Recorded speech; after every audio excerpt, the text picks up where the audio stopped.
And hello, everybody. Hello. How are you all doing? Hope you're doing well. I've been fine myself. Had a pretty normal day. Gonna be playing some more Castlevania. And, let's see. So we had just beaten Death.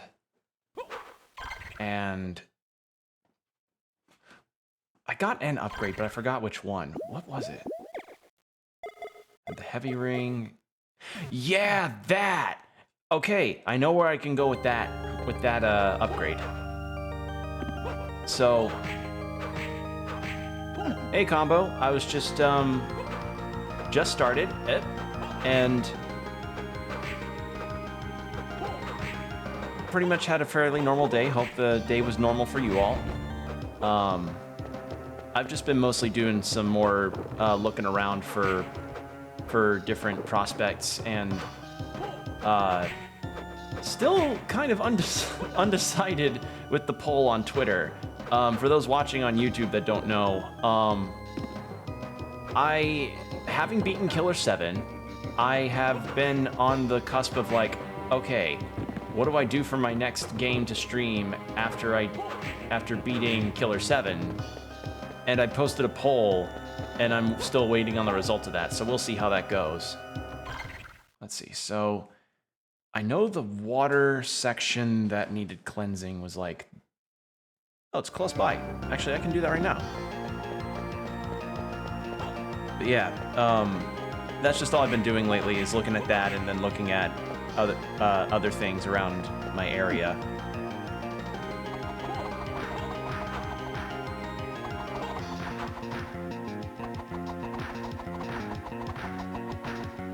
God damn, that armor's not having any damage. There we go.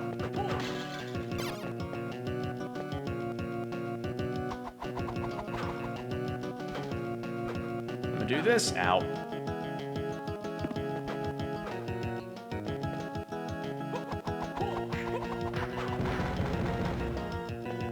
At least these things are easier to kill.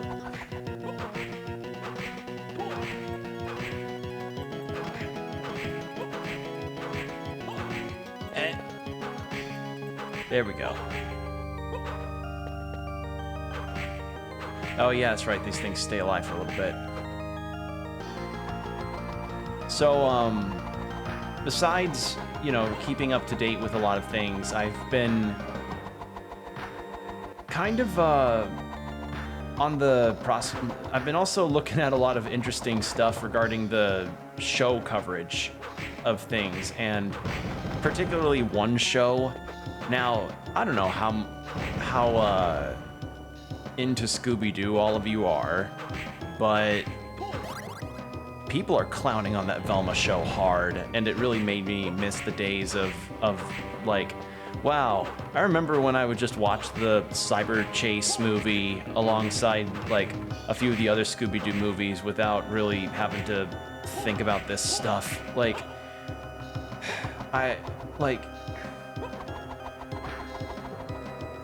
it's just, who the fuck is that show made for? You know? I don't know.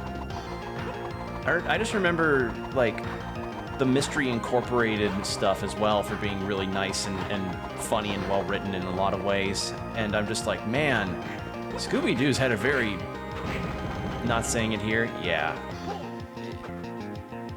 Yeah, a lot of things also kind of go without saying in regards to the criticism, because who'da thunk people see the show and it's...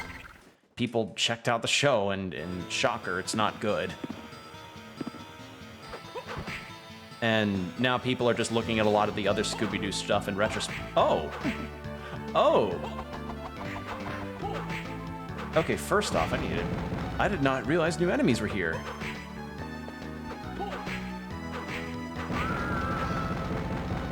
Oh, jeez. That really caught me off guard. I didn't... Okay, so I guess killing Death, caused this to happen. Oh, shit. I'm gonna fucking die.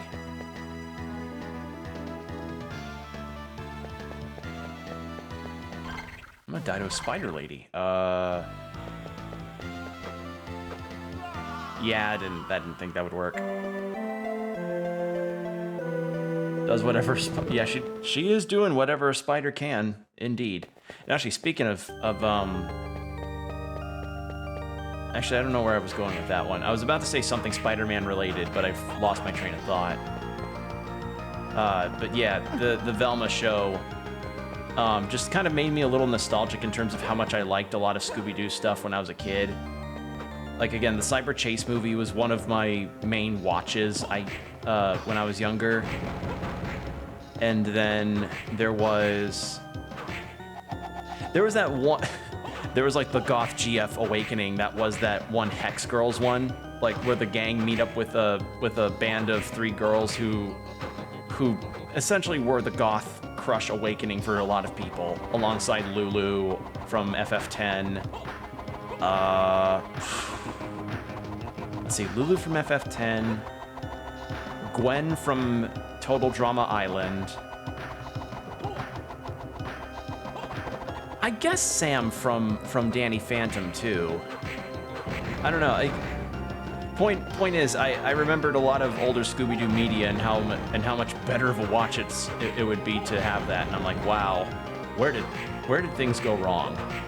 So yeah. But you know, at least I know I have other animated things to look forward to regarding streaming services, like, oh, I don't know, Vinland Saga, because at the time of streaming, it is Monday, and Vinland Saga has new episodes out every Monday. So I'm pretty happy about that. It makes me very pleased. Although, speaking of streaming services, I did end up seeing something a little interesting. A friend of mine who also follows me on Tumblr, which I guess, I don't know, should I plug that I have a Tumblr? I mean, I've got it on here. I don't know. I have a Tumblr. I don't really post much on it besides my stream stuff and occasional thoughts, but essentially, my friend had seen that I follow a gimmick account that shares a lot of really cool 90s anime art and animation. And she asked me what Slayers was, because that's a very frequent love of mine. I love Slayers, you know, one of my first anime growing up in high school and everything. And I explained it to her, and she was like, that sounds like my jam. So I was like, oh, sweet. I'll find you the series and the light novels. And I try to look up where the series are, where it can be streamed, and it can be streamed on a lot of the more typical things like Funimation and Amazon Prime. But then I find that it was on Crunchyroll, but for some reason, and I'm convinced that this just is a holdover from an intern that didn't remember to take care of it. The series is listed to be on Crunchyroll's library, but there's no episodes there. Like, you can find the title card, but there's no episodes underneath it when you click on the series. And even people in the comments were confused, like, what the fuck? Why are there no episodes here? So, yeah, somebody had a little oopsie, I guess, during that. I don't know. I've mentioned before how I kind of stopped using Crunchyroll, or by proxy, it's like sort of spin-off. No, not spin-off. It's sort of side business Verve, and like it was an affordability thing, but at the same time, it became a case where it was like, oh man, Verve used to have all these cool channels, but now they don't. So yeah. In any case, yeah, I informed her of it, and I also informed her of the audiobooks that are being done and how a lot of the cast from the 90s anime were cast members from, like, the original Pokemon series, which, you know, as a diehard Pokemon fan herself, she would absolutely love. So, yeah. So that was my day mostly. Just got to talk about some of that stuff. As well as, like, theoretical things like RPG classes and such, because, you know, the OGL stuff is still hot on people's minds. We're not forgetting Wizards of the Coast. And people are hopping onto Pathfinder and other alternatives that are out there, and, you know, Pathfinder devs being the gigachads they are, releasing their own version of their OGL, which, you know, will mean that people can more easily create their own content using Pathfinder as a base, which is great. So, yeah. Ah, so I just step in it. Okay, hooray, awesome. I don't get damaged in here anymore. Sweet.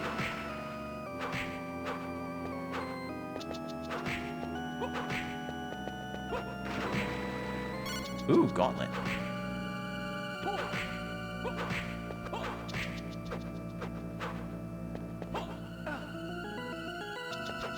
Yeah, in terms of other news, there hasn't really been anything that's caught my attention to a super deep extent. Not on any of the outlets that I follow, at least.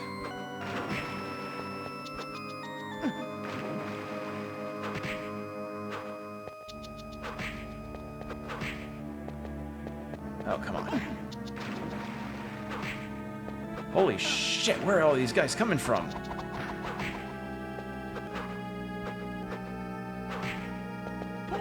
Holy shit, that was a lot of guys. That was a lot of mermen. There has to be a hidden wall. No. Ow.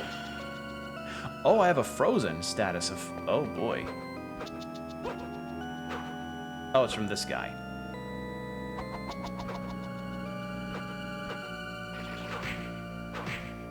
Oh, I do not do a lot of damage. Oh, Jesus.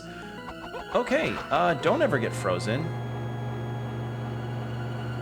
Ever. Good thing I saved before I got here. Holy shit.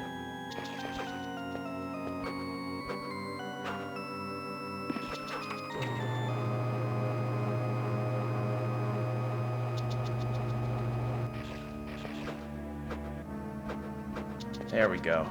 And I... Yeah, I figured that would happen. Ooh. Sorry, I had a thing in my back. Can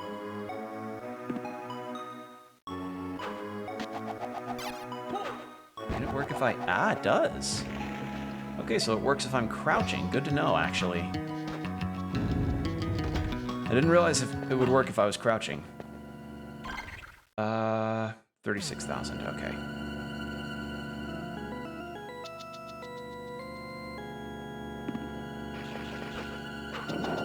Ah! I figured something there would be there.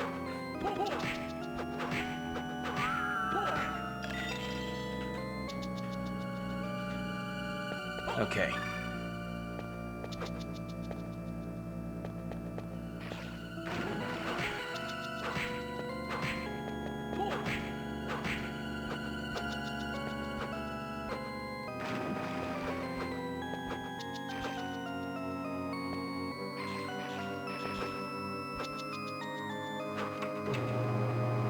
Okay, move that. See, now if if getting frozen didn't hurt it hard, I'd be more inclined to fight them, but I want to be cautious.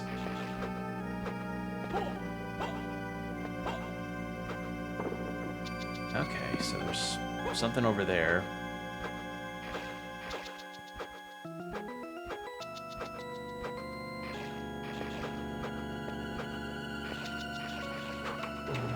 Okay, what have we got?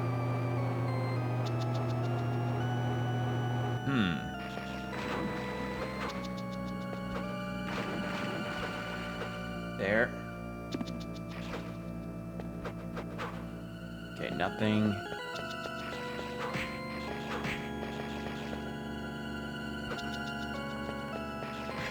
Oh, you bitch. Okay, so if I don't get it... So if I don't get attacked whilst I'm frozen, I'm okay. But I'm getting attacked while I'm frozen. I need to have this on. I forgot... Wow, it has been a hot minute since I played this. Got this.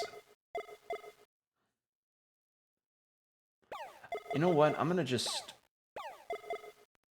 Actually, this would probably be really good for this enemy.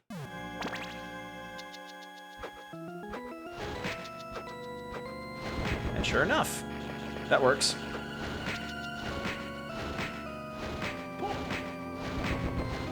Yeah, I forgot completely about the whole magic mechanic here.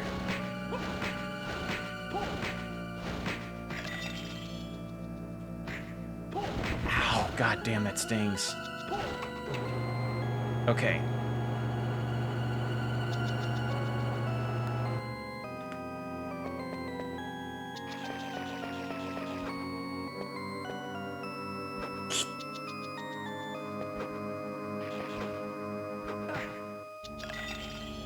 I have no idea where I'm going.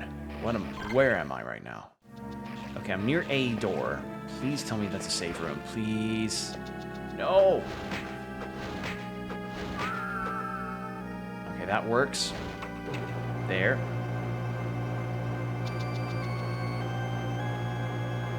I have been getting a lot of reminders about how nice Dragon Quest is lately, though. Because, some reactions I've been seeing about Dragon Quest VIII in particular have had me feeling very positive about the series lately.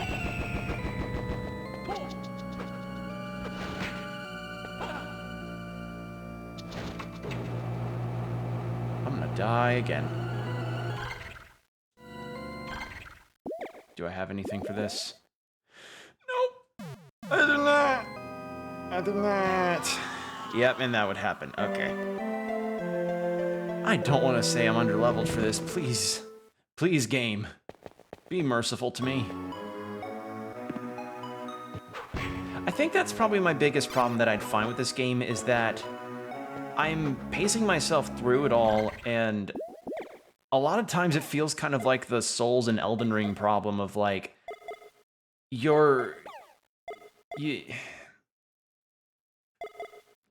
where it's like, it's kind of more or less encouraging to blast through an area and then go in through afterwards because I'm not high enough level to beat anything super easily right now.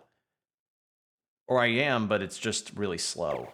So, yeah. What have we got this? Diana, goddess of moon and hunting, has the potential of creation. So...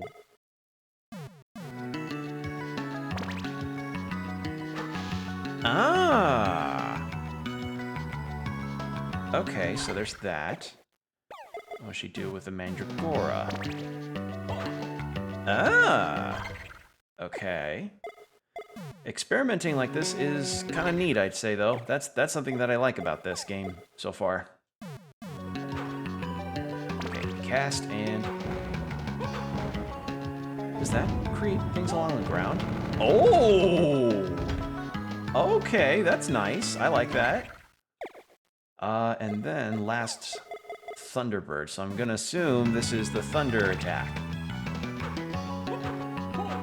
No. Okay, nothing happens. In that case... Did Jupiter and Thunderbird have something? No.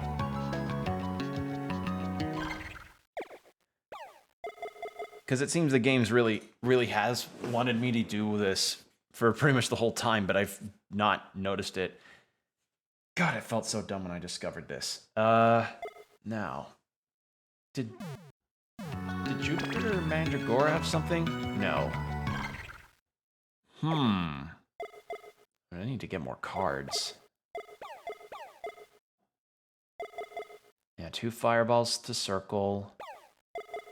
Fire whip, whip of thunder, or whip of thorns, whip to attack distance, electric whip. I'm not going to do electric whip. And honestly, the Diana thing I'm going to save for another thing because this area is not good for... that area is not very good for wanting to do projectiles because it seems a lot of moving enemies are there.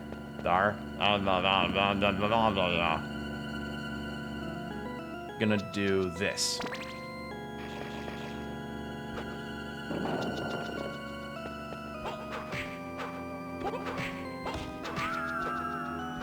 Because you know what? It does damage even if it's a constant damage and defense thing for me, so it's fine.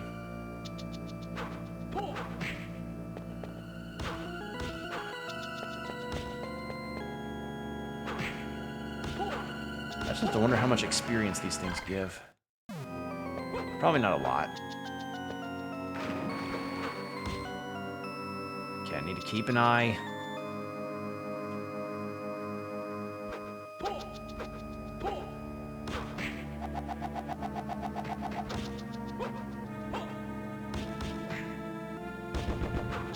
Beautiful.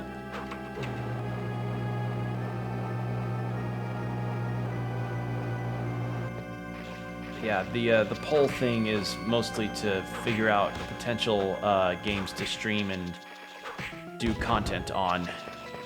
So that's why I have it up on Twitter.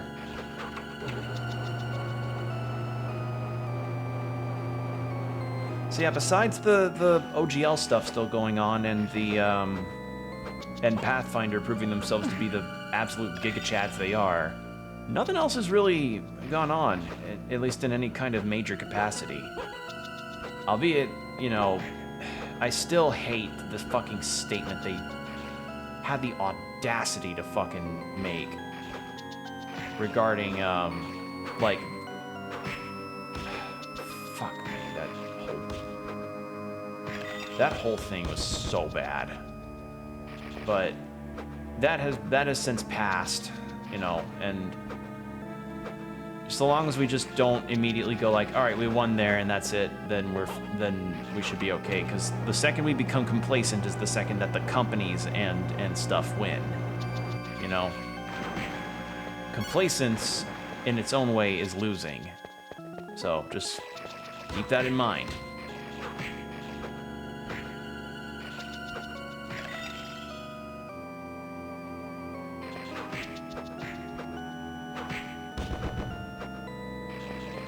A good move.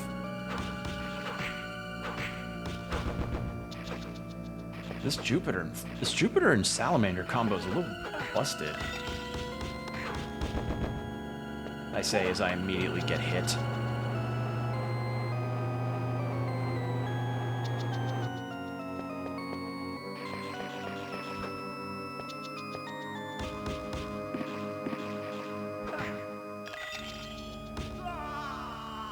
It hit me from behind. Okay. Something else I did too was I adjusted my shield mode thing on Twitch. And if you don't know what shield mode is, to put it briefly, it's essentially this this mode that the streamer. Wah! Yeah.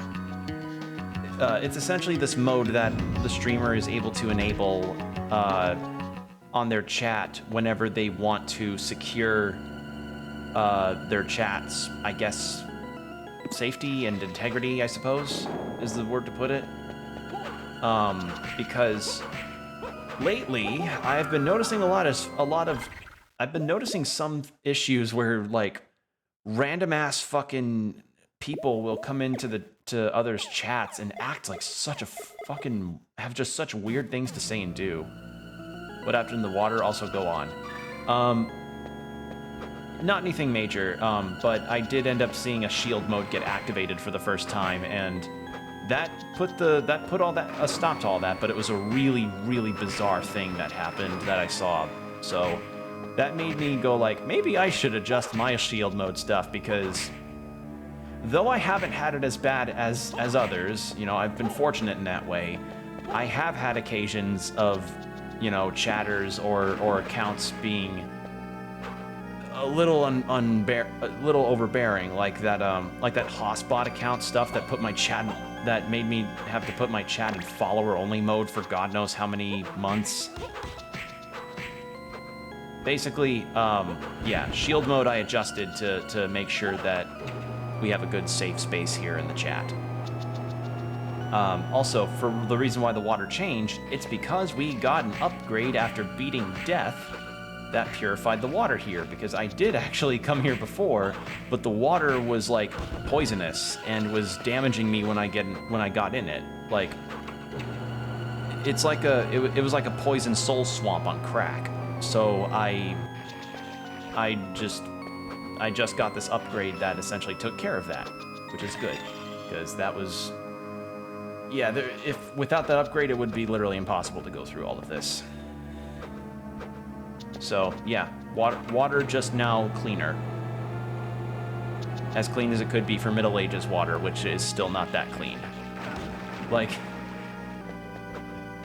some people probably see like Medieval Village with the classic like river flowing through and a mill, and it's like, oh, it's so aesthetic, you know, to get your water directly from the stream. And it's like, yeah, if you don't have to do, yeah, well, remember you gotta boil that water, or you're gonna have some major poopy problems afterwards.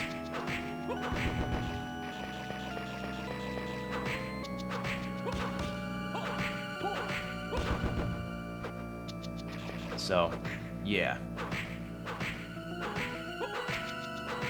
In fact, that's been a recent issue regarding some states, is that some of them have had to have a boil water notice. Like, I think it was Ohio that had an issue like that, along with Texas. So, yeah, clean water is important, people. Just, yeah.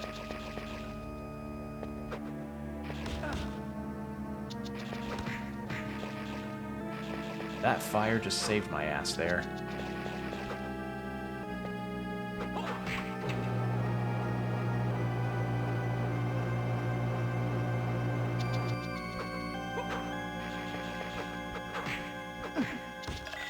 Balls. I'm gonna die again.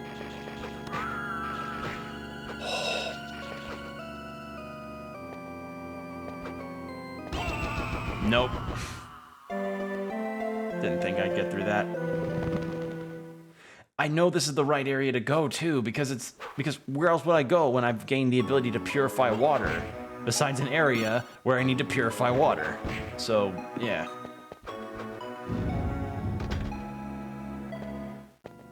And you know, a bit off topic, but I guess related, considering this is a Game Boy Advance game I'm playing. Do y'all y'all know the prospect of a demake, right? Essentially like taking a current release or a fairly recent release and essentially recreating it for hardware from like 10, 15 years ago. Yeah, a while back when I did an Elden Ring stream on Sunday, I happened to encounter that somebody did a Game Boy demake of Elden Ring. Like, it's just a browser thing, and it's not obviously not on the same scale, but that is a thing that exists for someone to play that they can choose to use. Like, again, it's heavily simplified, but it is Elden Ring. So I'm like, what?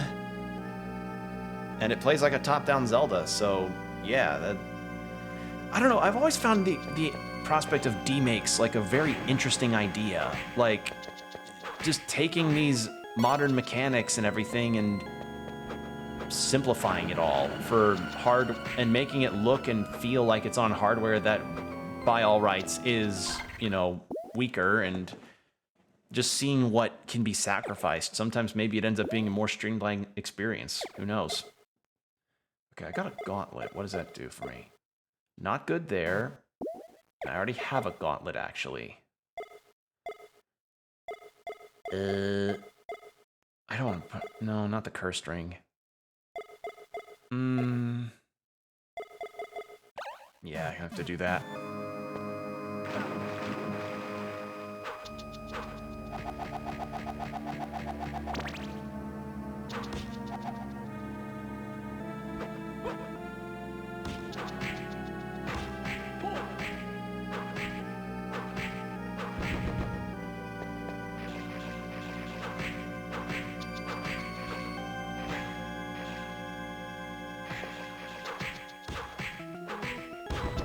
There we go. Now, yeah, it's gonna have to take a slow time killing a lot of those armors. Honestly, destroying them is the best option right now.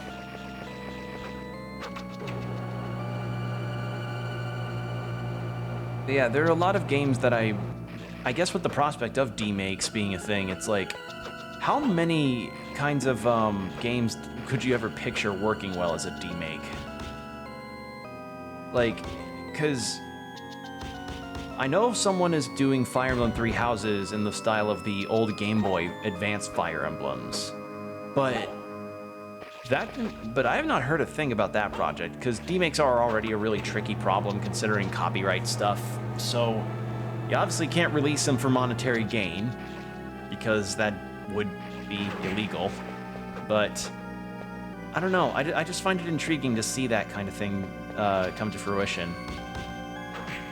However minute or large, if the need is had. Like, I picture somebody doing like a Dragon Quest styled, like a Dragon Quest V demake version, or like somebody making a SNES version of Dragon Quest VIII, you know? Like, how big would that project be, you know? How would it play?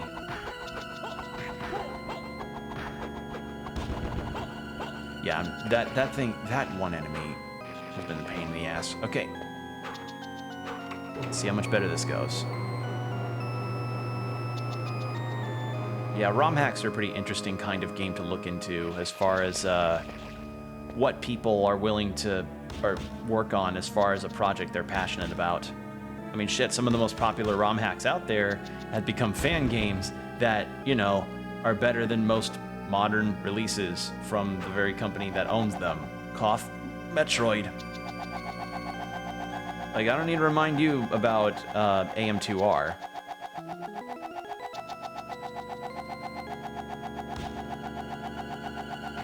And if I do have to tell you about AM2R, then I apologize that people did not do a good enough job on educating.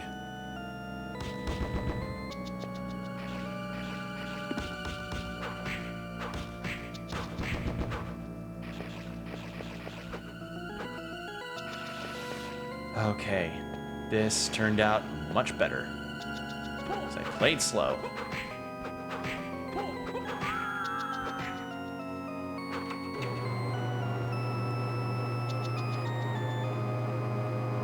You know, I think of the areas I've encountered so far, this one probably has my least favorite music.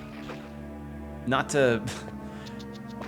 like, I think of the tracks I've encountered, this one's probably my least favorite.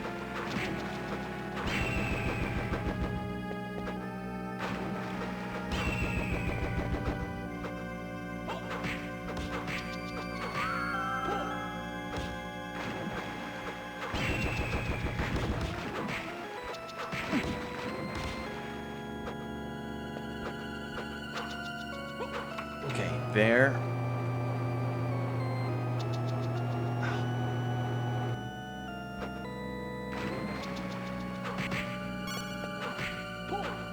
This game really could have benefited from a shop that I can sell my extra equipment at, because I'm gonna have so much stuff by the end of it all. Like, end of the game's gonna happen, and Nathan's master is gonna be like, Nathaniel Graves, thank you for saving me. Why is your backpack so stuffed? And Nathan only just says, leather armor.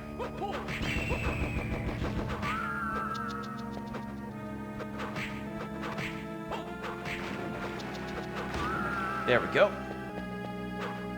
Any hidden stuff? No.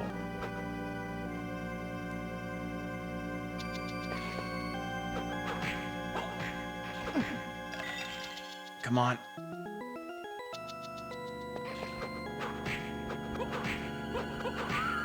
There we go. Got it.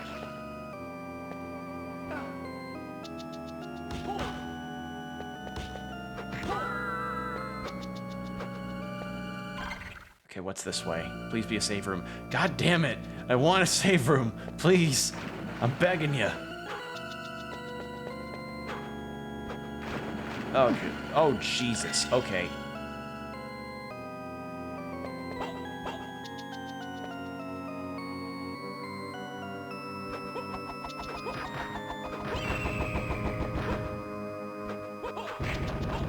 There we go. Ding dong, the witch is dead.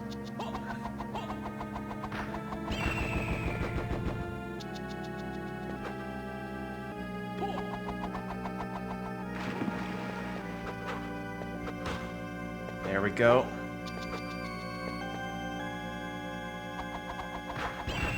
Good. Ah, shit. Beautiful, and there.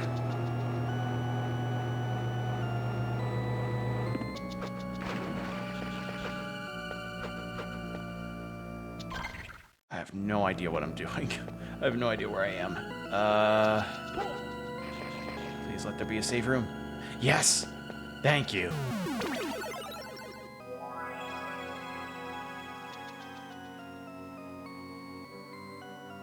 Oh, okay, awesome.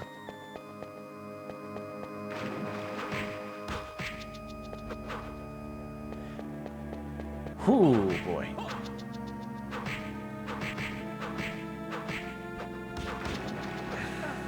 Ow.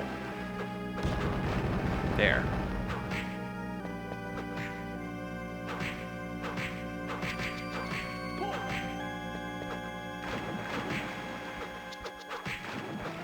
Ow. Ooh. Oh, it's mana. Okay.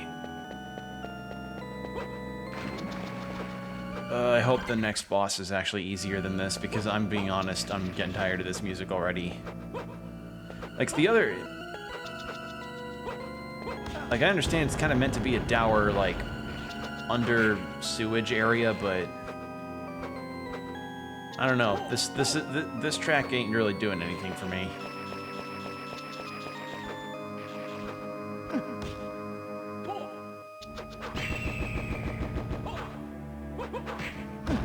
There. Goody. Oh, another. Okay, I probably have to go back to that previous room I was at and get to the blocks there as well.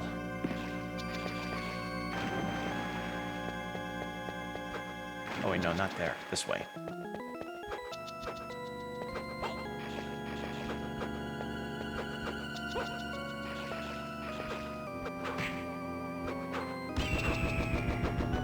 Why does the thing looks like an octopus but dies like a bird?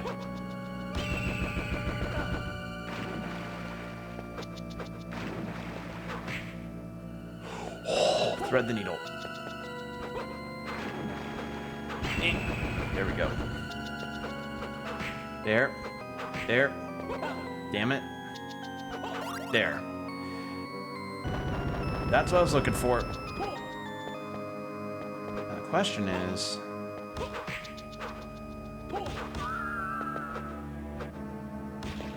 Did it not affect what the...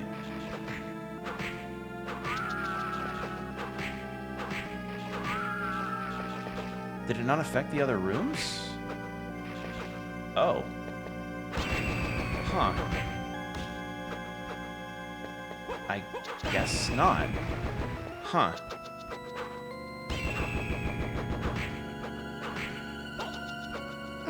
Ow.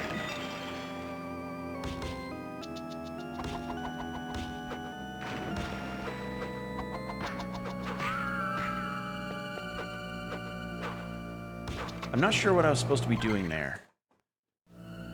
There's clearly a way to get up further that I needed to... I got really worried. I thought my game froze. There's clearly some way to get up, but I'm not seeing it.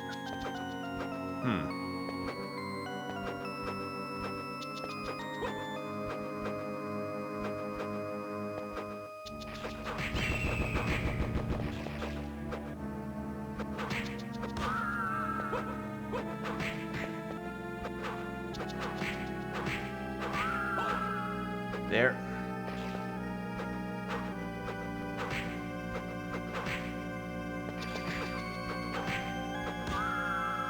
Okay.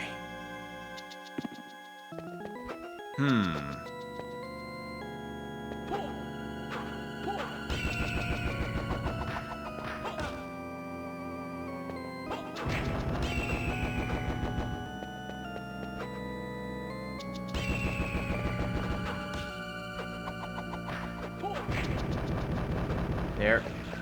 Okay.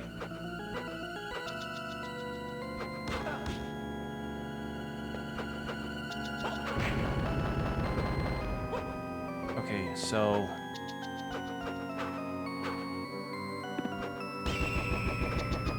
What was up here again? I forget. Okay, there was the switch. Ow.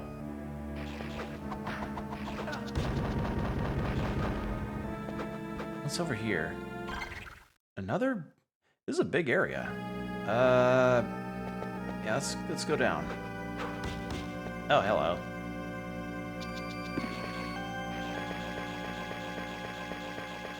Oh, I see. Okay. I see now.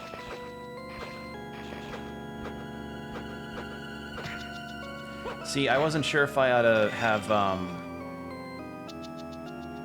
wasn't sure if I ought to have, hit the switch in case there was something here that I should get before I did that, but nope, needed to hit it. There we go.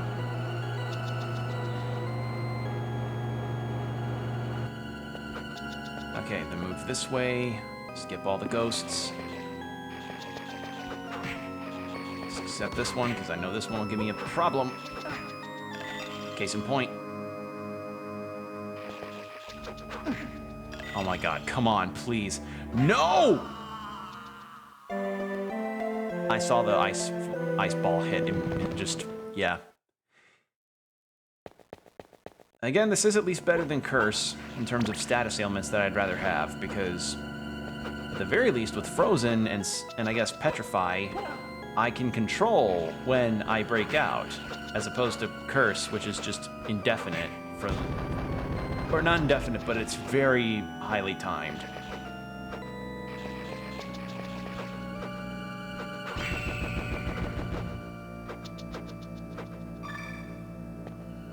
I think I need to get the MP increase from down there, too.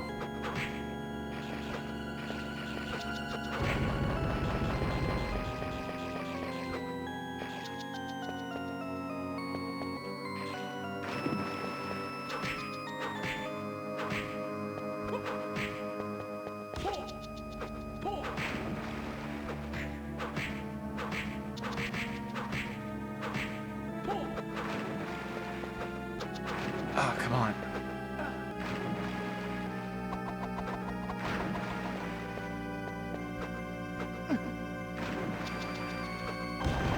There we go.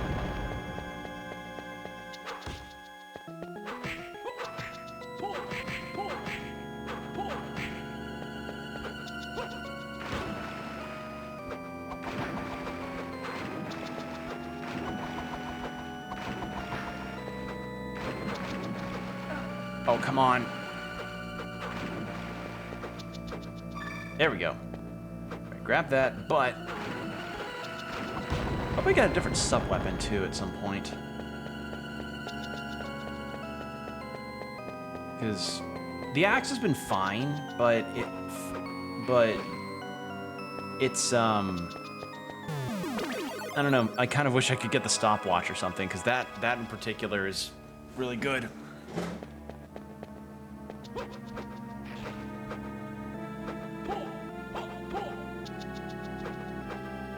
Alright, this way. Oh, wait. I need to find a switch. Right. Okay. Where do I find one? I go to the previous room. Oh, wait, nope, there's one. There we go.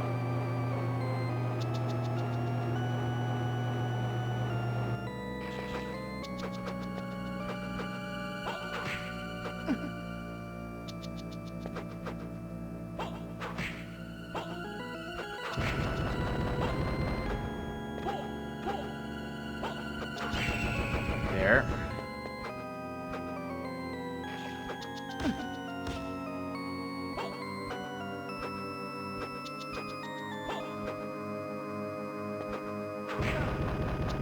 Holy shit. Okay, there we go.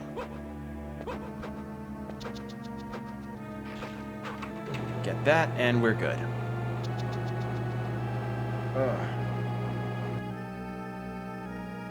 Something else I'd also been keeping an eye on is a lot of, I guess a lot of Steam events that are going to be happening, because if there's anything that if there's anything that I like to do sometimes is roadmap out the potential sales that are going to be happening so that I can plan accordingly in terms of budget regarding games that I want to get. Because obviously I won't be able to get every game on its first release, and I'm not going to be able to afford a whole lot of prospects on that because, you know, things be the way they are. But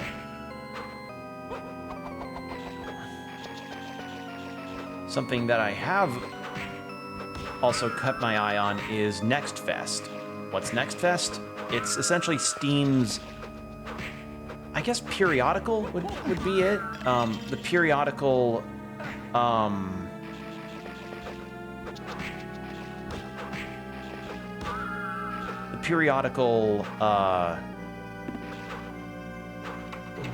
showing, I guess, of upcoming releases on their platform, and even featuring demos from some of them. And if there's anything that I like to do, I like to scour for demos. So Next Fest, I believe, is happening in February, which is something I'm looking forward to greatly.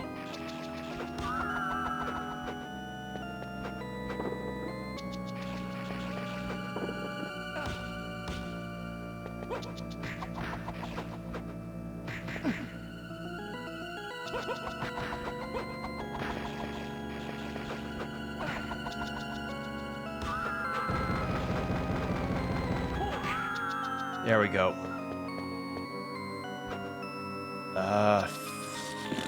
What am I looking at here? Okay, run. Oh, good lord. Okay,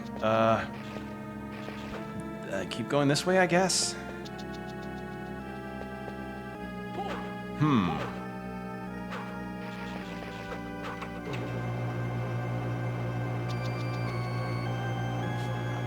This is a bit of a puzzle area, actually, if from the looks of it, I'm... Oh, come the fuck on. Oh, come on.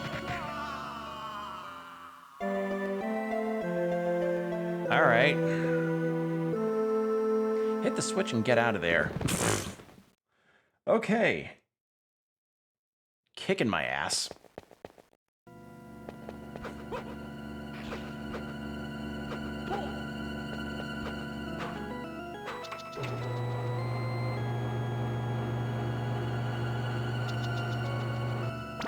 I'm so pleased about finally knowing what to do with this card system, because I genuinely did not know what this thing was until much later. And oh, it's making my life easier here. This would take a lot longer if it was this would take a lot longer if I was just doing this with only Nathan's base moves. The question is, move this way. Yeah, maybe go past here.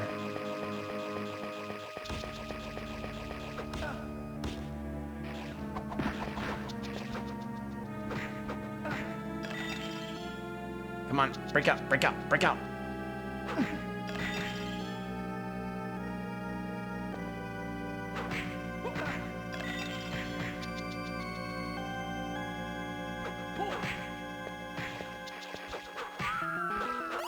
There we are.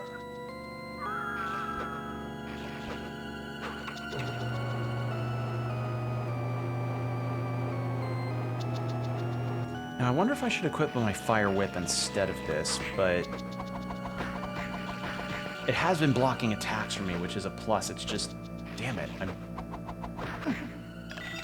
it's not very fast. That's the problem.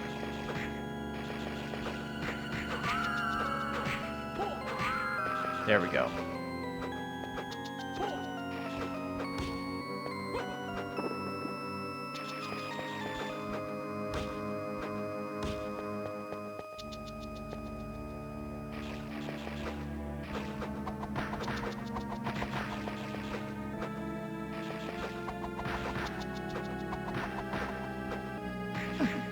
Come on. Get out. There we go. Oh, fucking... Oh, boy. Gotcha. Okay, let's just flip this switch. Don't deal with the ice demon right now, and then we'll be good. Hopefully. I don't know, maybe there'll be 2 ice demons on the next floor. That'd be Castlevania's kind of funny.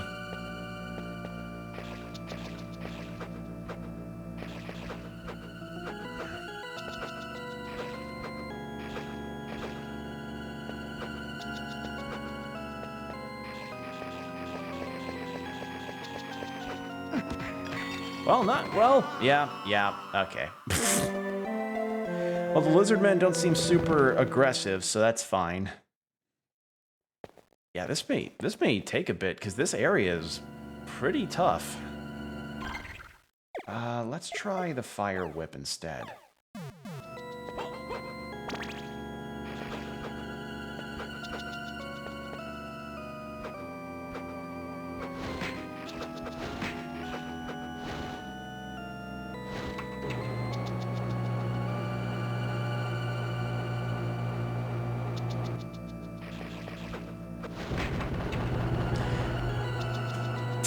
Oops, hold on.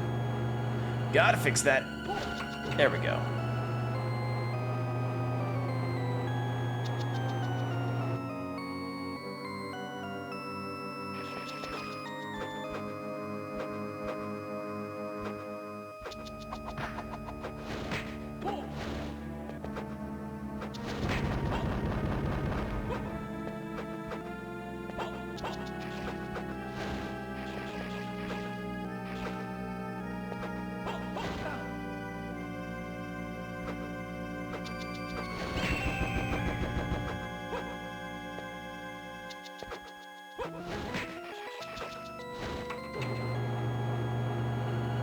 Okay.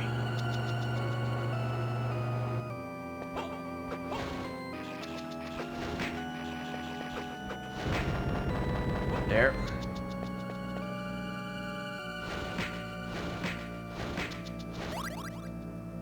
Good. Get that level.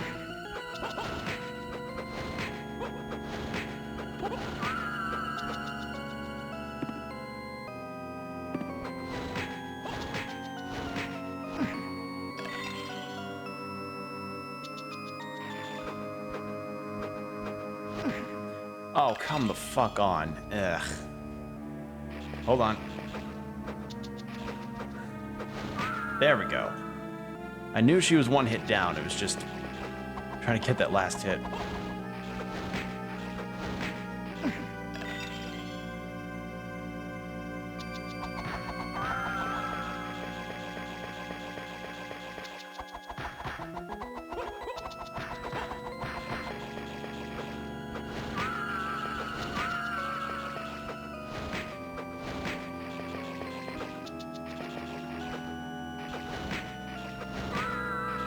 Ooh, what's that? Oh, it's another star bracelet.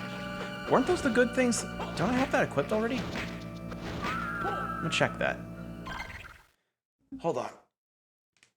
Ugh. God damn that double tap. Again, really making me reconsider, I guess, my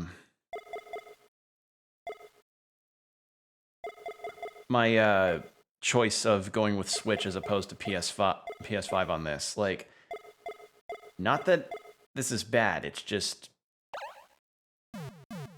I don't know, like, when I realize how much of the D-pad I'm having to rely on with this in terms of its precise nature, that can get a little bit, it can get kind of aggravating, especially with that one collapsing platform sliding debacle that I experienced. So, yeah.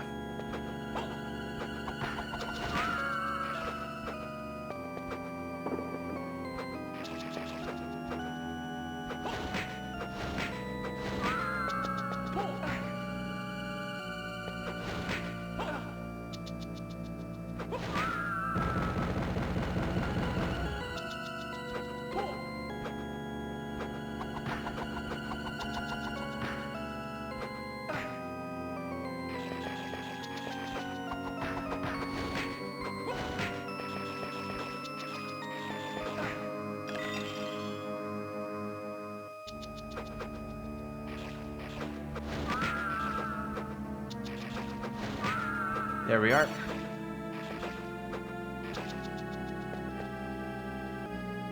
Okay, now let's just flip this. I'm actually going to attempt to try and go through here.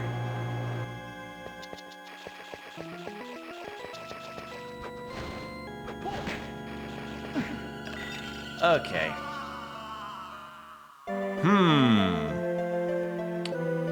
Methinks maybe having it spawn literally on top of me and do damage might be a little much. Like, not to get salty off the bat, but I will say that that seems like,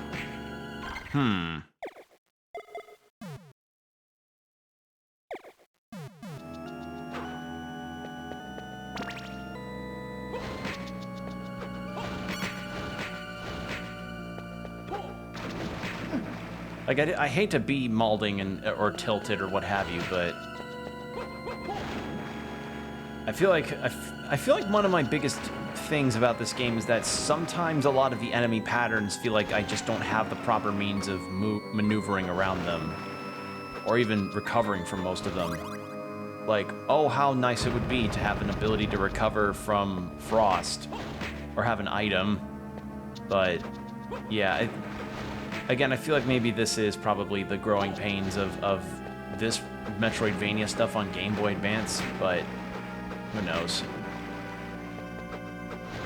Like, I don't know how well-regarded Circle of the Moon is compared to the rest of the series, but I mean, if this is... My humble opinion so far is that this is fine, but definitely clunky. That's the word I could say, clunky. Like, if you feel it, you know exactly what... You'll likely know what I mean when I say that.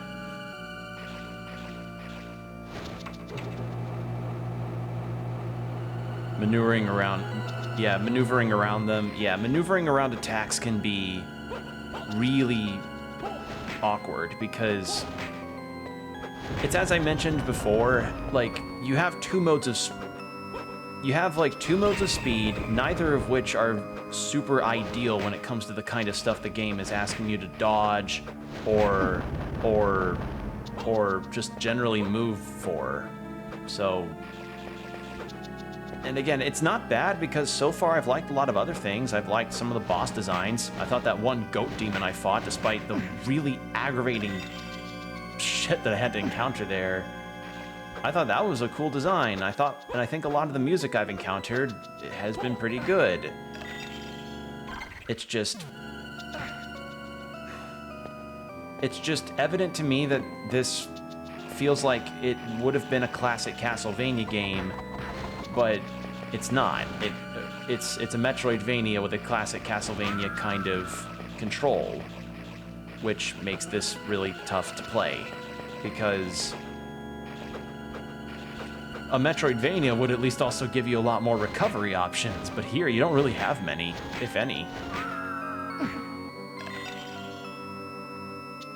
Like, you get what I'm talking about? Like, I have so many antidotes but no potions. I have no means of unfreezing myself save for wiggle room. I'm just gonna beeline to the save room and heal up, because I don't want to lose that level again. I don't know. That's just the general deal. If the movement was fixed and maybe they actually added a shop, but we have the benefit of hindsight here, and that's not something I really would want to hold against a game like this. Because this is also my first playthrough of this, and just generally, it's positive, just clunky.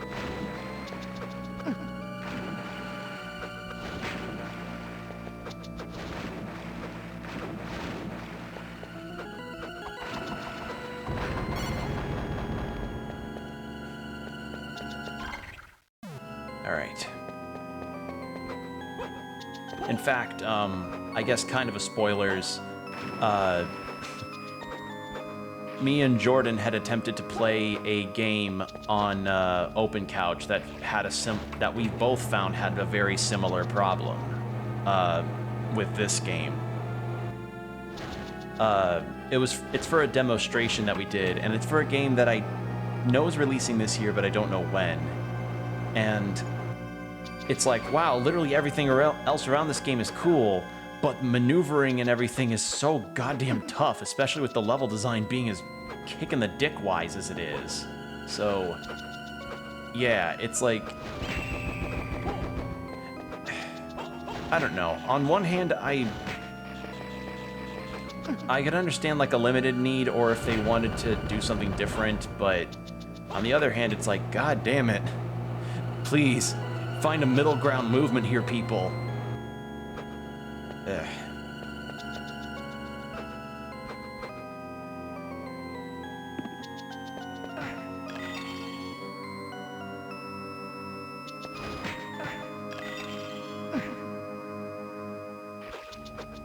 Yeah, this frozen status ailment thing is really not my favorite. It is killing me a lot.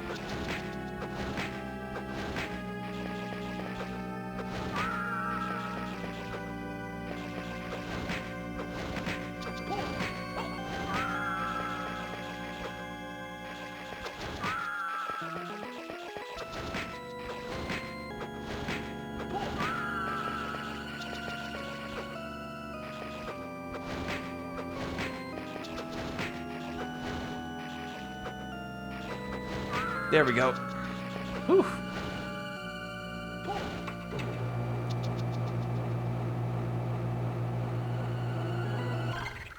Okay, how much experience?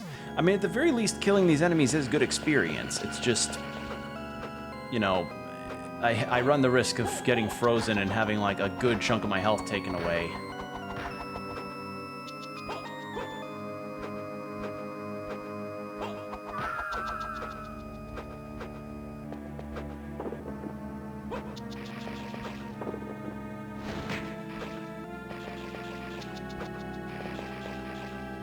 And I still think missed opportunity, I guess, for a top 10 list is top 10 video game wall jumps, because that feels like it could have a lot of possible entries. But I think a lot of the countdown-based stuff has kind of fallen off, I suppose, as far as content creation, because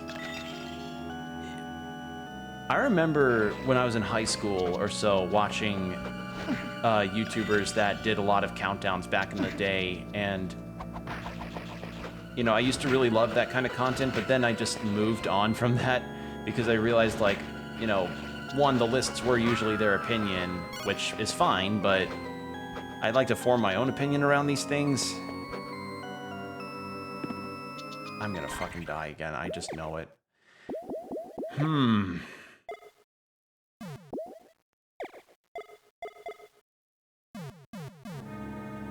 And Watch Mojo, of course, being like the biggest one of that, because their video style is nothing but countdowns. So, yeah. Interesting observation, just to see how content creation had altered so much.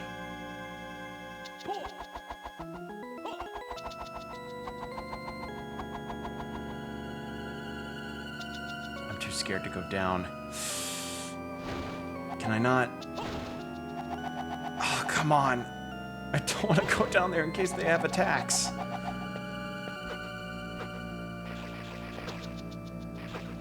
They do have attacks, but they're slower. No! Okay, well, at least I have something there. All right, let's try that again.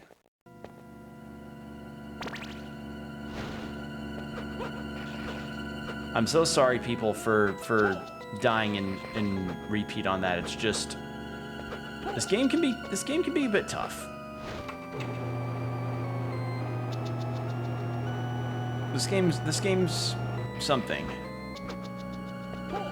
And I mean, I guess in subject of Castlevania and harder games, I had actually debated about playing a lot of the older, early Castlevania games, like before the Metroidvania stuff.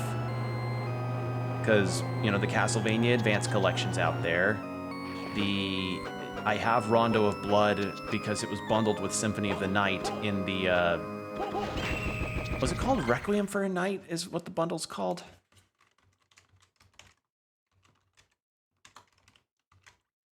I think it's just called Castlevania Requiem. Yeah. So I could play Rondo of Blood. Castlevania Dracula X is on here. God, what else? That's kind of it, actually. I don't know if the Classic Collection has Super Castlevania 4 on it. It may, but I don't know. Point is, I've been debating about the classic games as much as I have been about playing more of these Metroidvania entries. The Metroidvania entries I wanted to look at because I like Metroidvanias a lot. They are a genre fave of mine, so I wanted to see some more of the older games to see what they're like, since I've only had Aria of Sorrow to go by.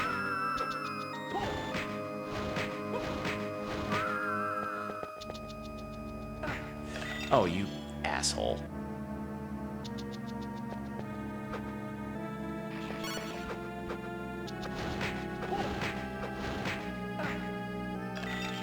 Come on.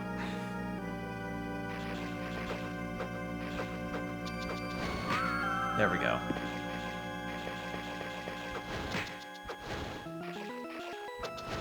You know what? It probably is better that I have the flame shield thing on. Because at least it blocks some attacks, which is better than none.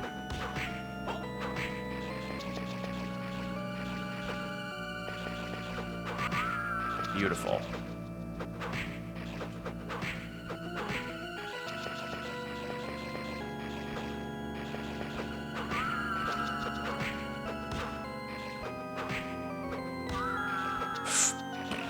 Got it. Okay.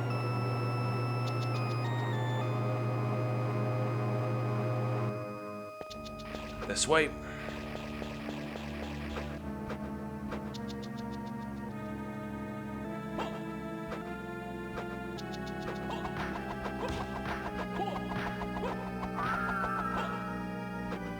Okay, good.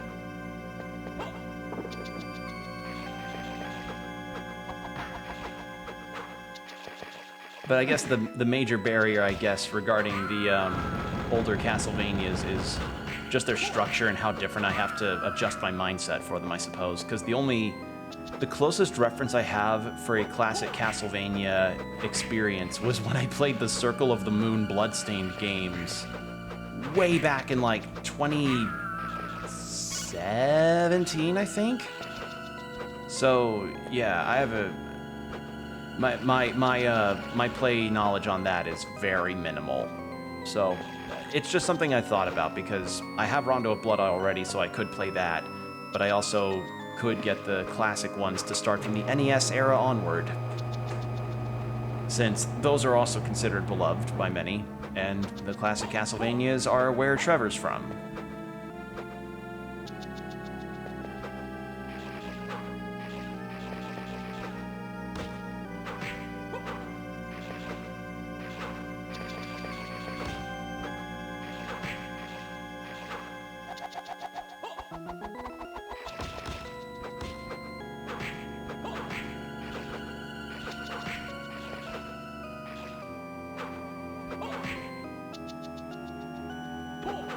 There we go.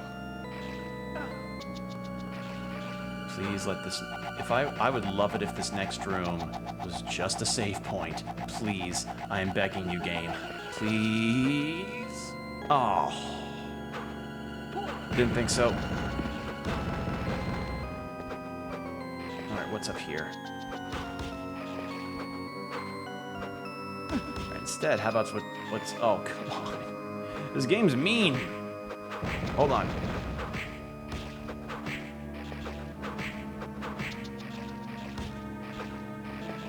Alright, what's... That's a boss room, so...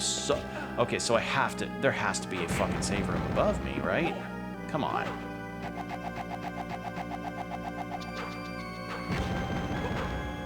There.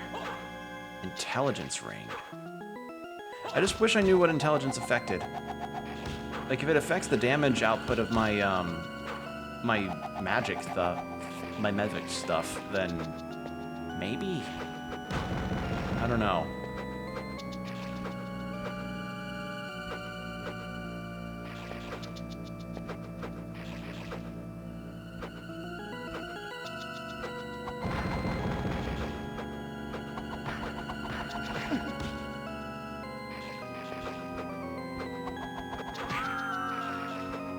Come on.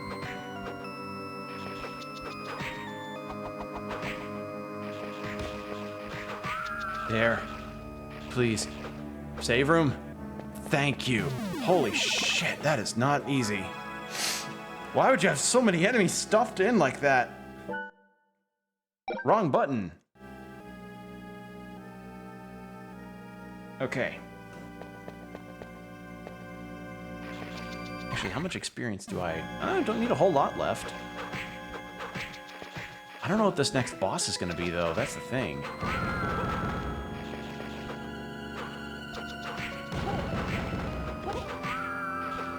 So I guess we'll probably see once I clear everything out this way.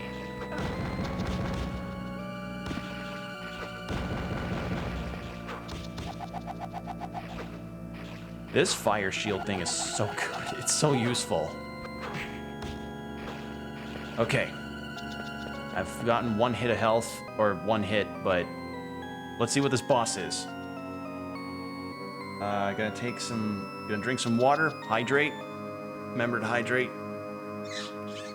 Look at Nathan, he's just looking at the wall being like, damn it, I should have brought a water bottle. Okay. Let's do... Wrong button. Let's do this.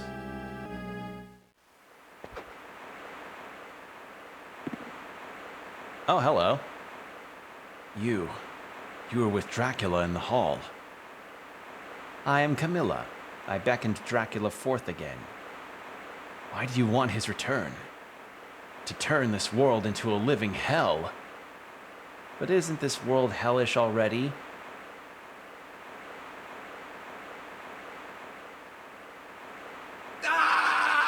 I don't like the game giving proper call-outs.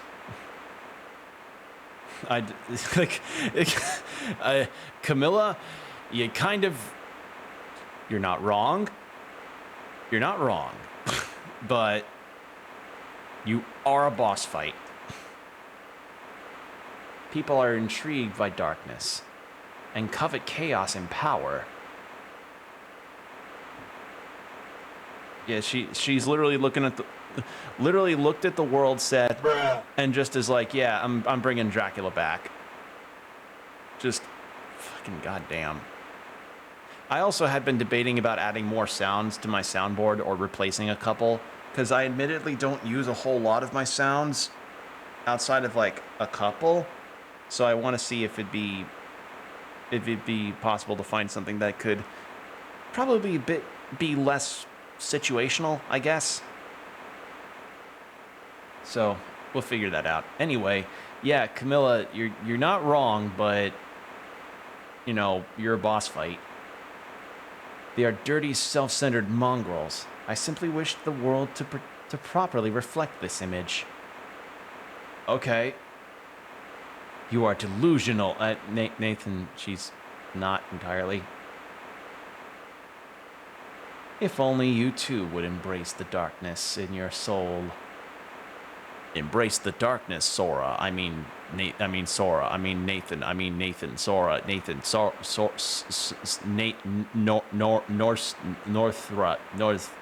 North Dark. Kingdom Hearts. Then a new world would unfold before you. Shut up! The one who was with you, he was more honest with himself. Even my master approves of him. Giggle. What? What have you done to Hugh? I gave him his favorite duck collection, so now he'll finally be able to fill the void in his heart that Judy left when she abandoned him. I'm telling you, Nathan, when I got my duck collection from Camilla, I managed to feel a lot better. I wish I could do a better Hugh Neutron impersonation. Because that wasn't a very good one. Okay, what have we got? Oh, hell yeah! Nice design!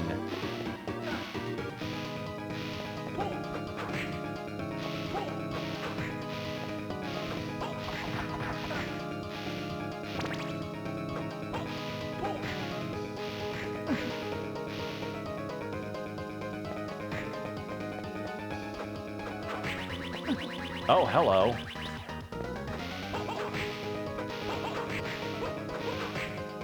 Oh, I do not do a lot of damage to her.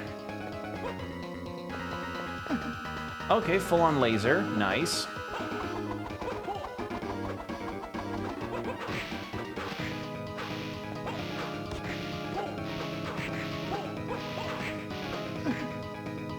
Holy shit, she's tough.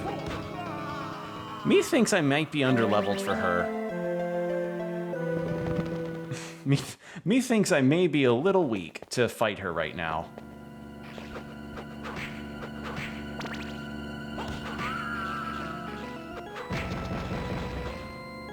Considering I was only doing like 27 damage and she was hitting me for a lot already, yeah, me thinks maybe I'm not prepared quite yet for that fight.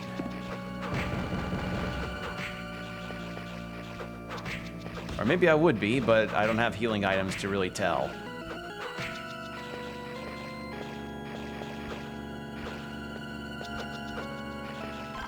But at the very least, leveling up here will probably take a lot less time.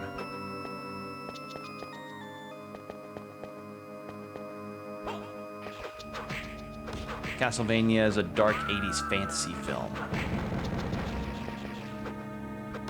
I could see that. Like, you know what I would really like? I would just like to hear more about Nocturne. Honestly, that's one thing, but wasn't there like... I want to just see what the Powerhouse Studio team would want to tackle outside of Castlevania for their next, like, for another big project they do, because so far the only two that I remember getting, I guess, some kind of press on Netflix was Blood of Zeus and Castlevania, which, you know, the latter, you know, is the thing that broke video game curses, I guess, for TV and film adaptations. But Blood of Zeus was Blood of Zeus, you know, for better or for worse. Oh, that's what that does. And I don't know, there's just so many other cool video game properties that could make some fun potential animated series, and the fact that, you know, it could be animated series and not live action series, like so many anime rumors happening, like the fucking Sword Art Online TVs. Was Sword Art Online getting a TV series or a live action movie? I think it was was it a movie or a series? Shit, I don't remember. Point is, yeah, that's happening.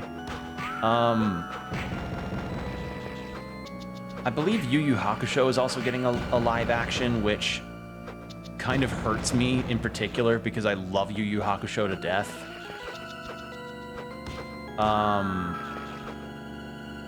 What were some other ones?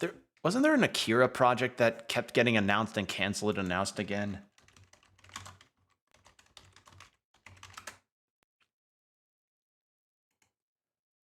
As Akira is a planned American cyberpunk. Yeah, there's a Western adaptation that's planned.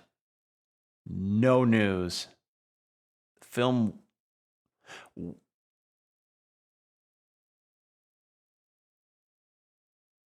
Okay.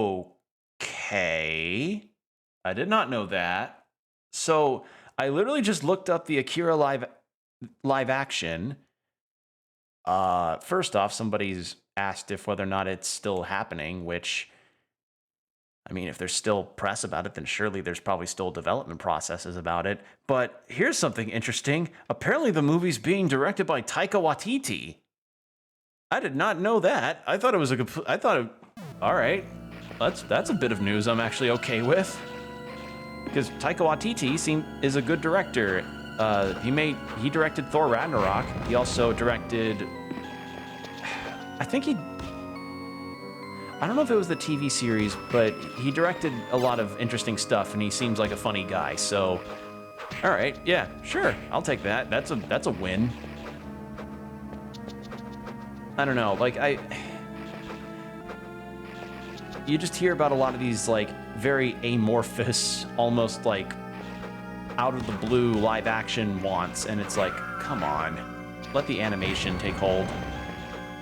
Because Lord knows, like, there are a lot of things that can be done with animation that live action just cannot really measure up with, as far as, you know, realizing certain things.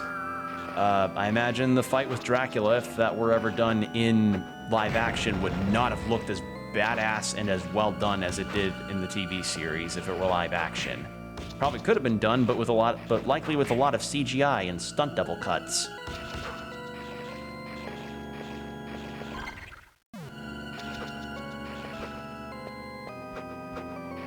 But yeah, if I remember right, I think I've talked about this before, but the producer, or one of the producers of the Castlevania series actually is working on a Devil May Cry TV series, which...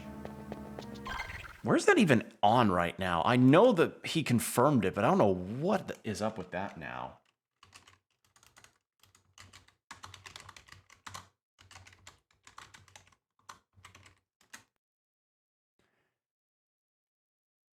Let's see. The untitled Devil May Cry animated series, already a plus, is an up-and-coming production by Adi Shankar, announced in 2018 and set to...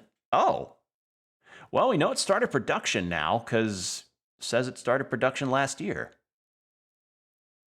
Huh. That's actually... All right, well, there we go. Yeah. I mean, that probably means we won't see anything regarding, like, a trailer or... like any kind of announcement outside of like a title screen maybe, or a title drop, but hell, knowing that it's in production last year, started production last year, is a nice plus. And if I'm being honest, Devil May Cry would really fit with Adi Shankar's deal.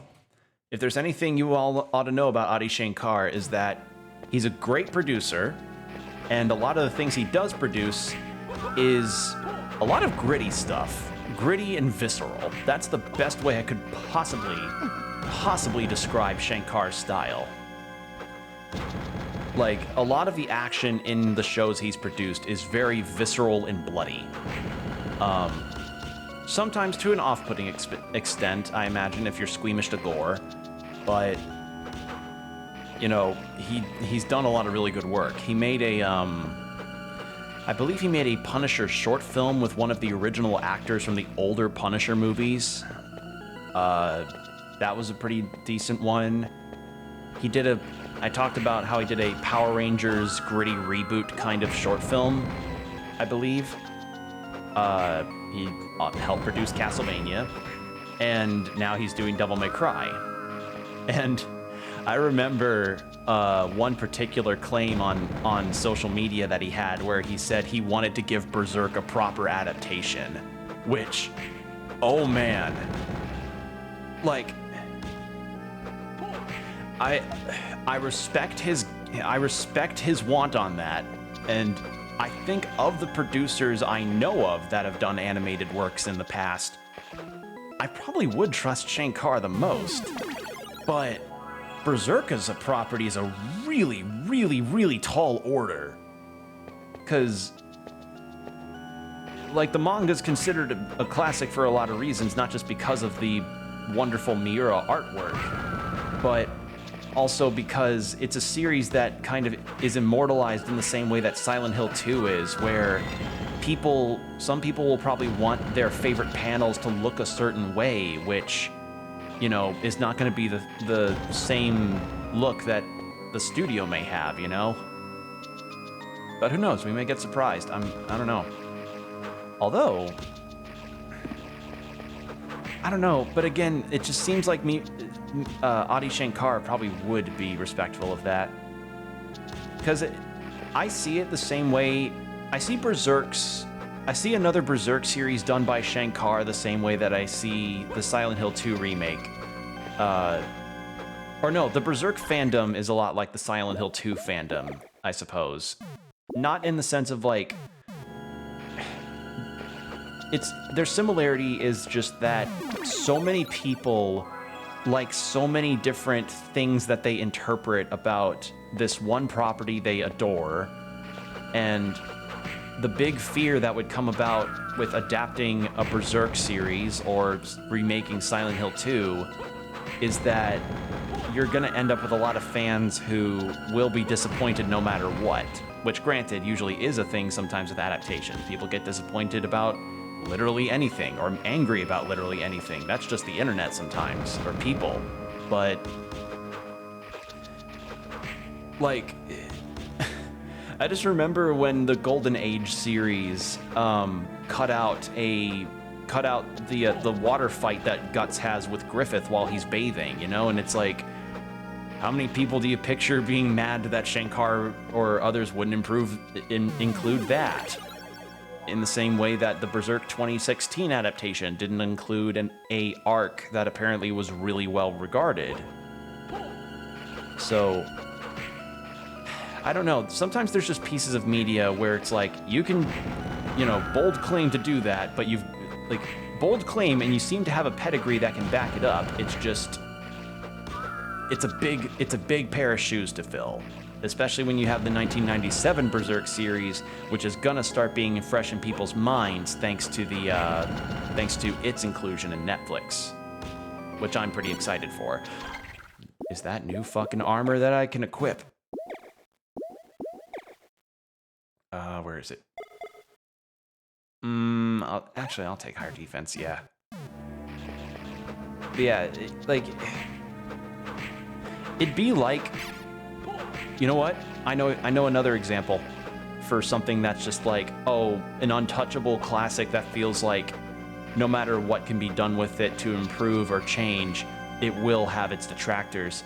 Imagine if Super Metroid got a remake and it was done by the same people that did Dread.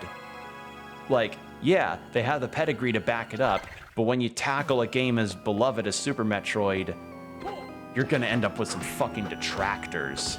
Hell, Dread got a lot of detractors when it first released. So, yeah. Like, media is an interesting thing in that way. It's like, you get people that love this one thing for different reasons, and when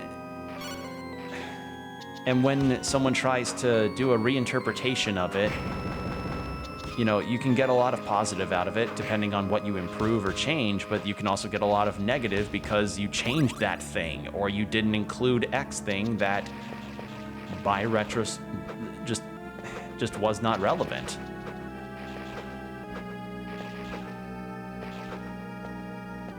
And people's criticisms sometimes can be baked in that. How... I'm not even sure if I'm making any sense anymore. I just think about how these legendary pieces of media are getting these re-releases or these remakes, and how people's reactions to it can be wildly varied. You know,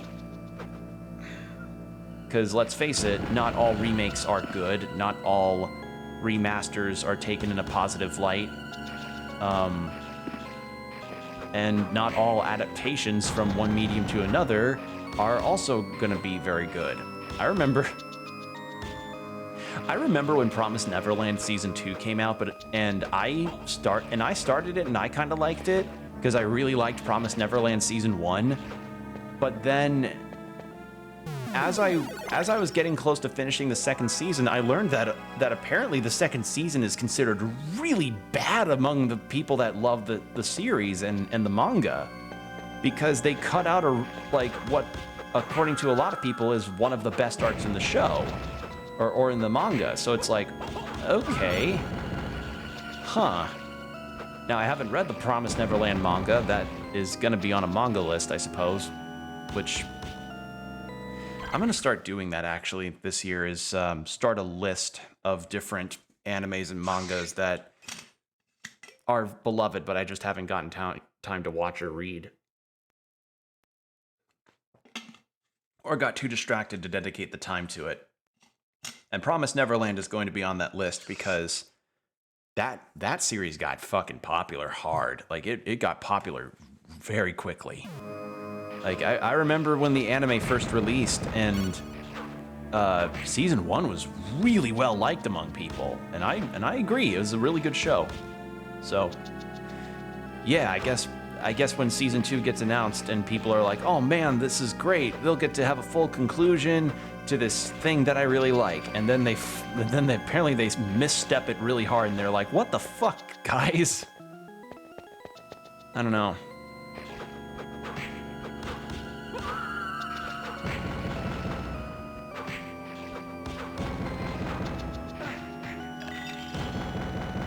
Again, it's really interesting how that kind of stuff can happen. What gets lost in terms of the process.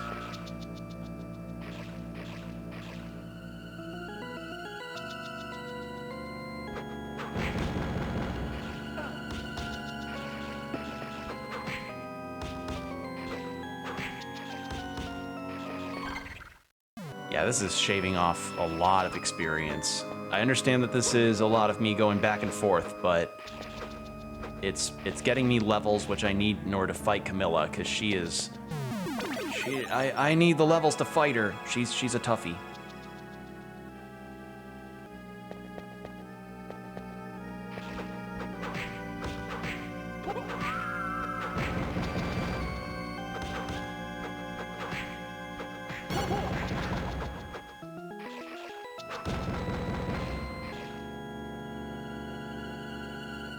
But I guess there are also some cases where people would say Berserk shouldn't get an adaptation. If we're going back to that, like, Berserk got the one in 1997 in the Golden Age movies, and I guess some people probably are just like, after 2016 and 17, leave Berserk alone. Because sometimes a medium just only really works because it's a part of that one medium, you know? Or a piece of media exists on one medium, and it just only works for that one thing. Like we all know the disaster that is The Watchmen, you know, and how Watchmen's like one of the greatest comics ever written. And it's like, yes, it is. And then they tried a film adaptation, and everybody fucking hated it. So I don't know, maybe there's just some kind of medias that just, despite the love around it, it wouldn't be good for it to get an adaptation, because all it could possibly do is piss the fans off. I don't know.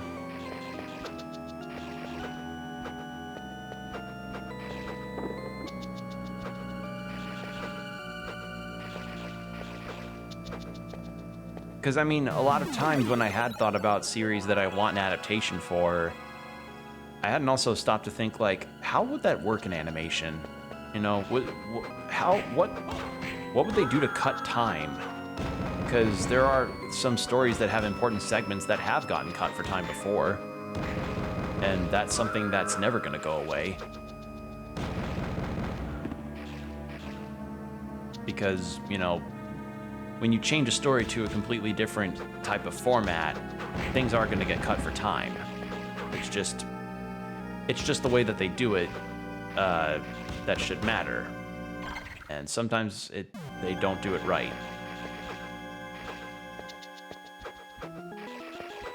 One rule is having control over the film's direction enough that it can't be forced to be hip with the kids. Oh, Jesus. Like, imagine, I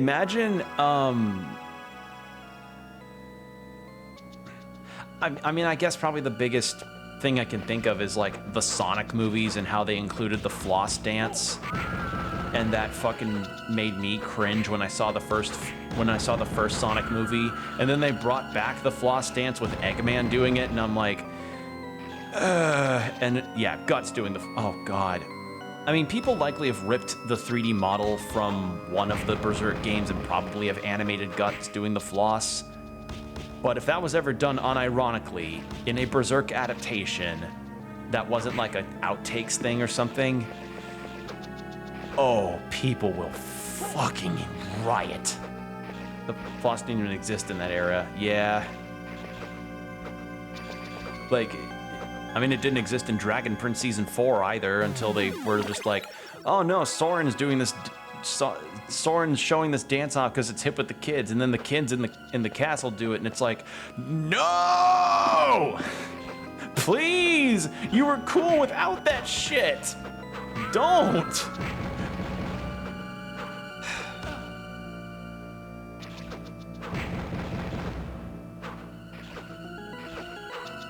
God forbid if Guts ever fights a demon that looks like the Among Us astronaut. I think that would... Actually, no, that'd be worse. Like they hide a little Among Us Easter egg as a demon or something, and then people freak the fuck out. Oh, God. Actually, I don't know what's worse, actually. If they had What's worse? A beloved character doing the floss dance, or the studio and director being cheeky and hiding in Among Us somewhere in like a horde of enemies, like an imposter. How like which of the two would you all say is worse?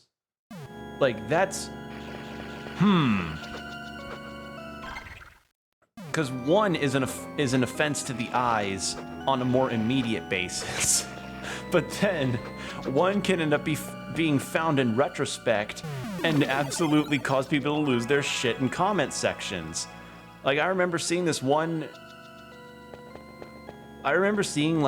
a screenshot of an old SpongeBob episode where you see like a boat being crushed, and like it's just this little innocuous fucking screenshot from SpongeBob, but then because our brains have been so fucking fine-tuned to find Among Us in almost every corner of the fucking globe now, the very tip of the boat you could like make out in Among Us, even though that was way before Among Us was likely ever conceptualized, well, let alone released.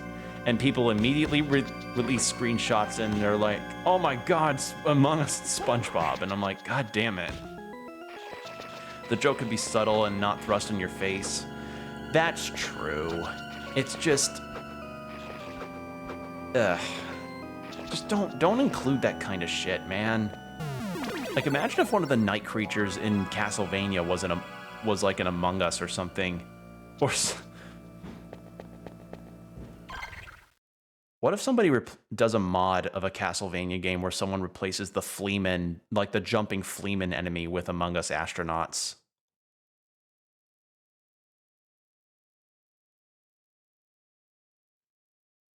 I'm kind of scared to look that up, actually. God damn it, I have to fucking check.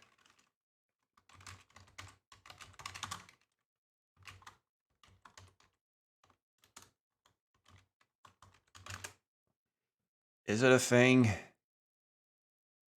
Sus of Sorrow? Oh, no. No. What? Okay. That make, yeah. Somebody created a ROM hack of Dawn of Sorrow where they replaced Soma Cruz with the Among Us astronaut. Okay. Yeah. Yeah. Oh, man. Oh.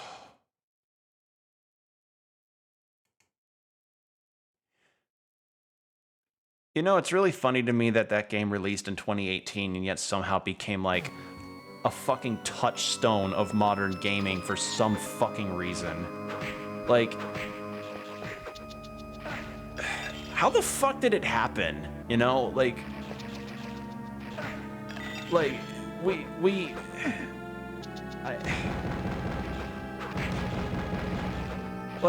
Among Us, as if you follow it released in 2018 to no fanfare, but then in 2020 it exploded, and now in 2023 it's like it's just something that we all recognize now.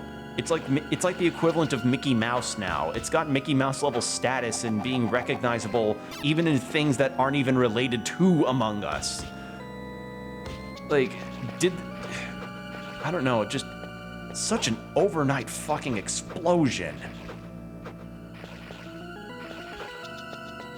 And I guess probably, upon thinking about it, the reason why it would be as successful as it is because how COVID happened and caused the world to have to isolate itself. So people needed a means of socializing, and I guess Among Us became a fairly popular alternative to VR chat in that way. What level am I? 35. I'm gonna save and then give Camilla another go.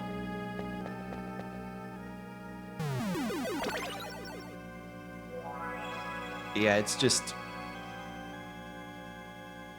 I just think about how so many other games go through such a hellish development cycle, get released, and then they just sometimes don't reach the sales or critical acclaim that they deserve or should be receiving. And then you have Among Us that... yeah, it didn't get much of a fanfare when it first released, but then it became an overnight fucking boom, and it's like... oh. God. I mean, I guess that probably is an inspiration to some indie devs where it's like, you don't have to really worry. Sometimes your game will just have a very delayed boom, and that's just a thing that'll happen. Anyway, we're fighting her again. Yes, the world is chaos. Also, I managed to get Hugh Neutron's duck collection in tow.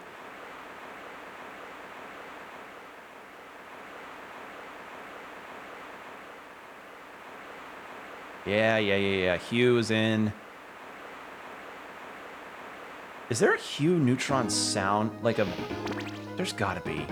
I'm thinking if whether or not, I could get like a Hugh Neutron voice thing to add to my soundboard.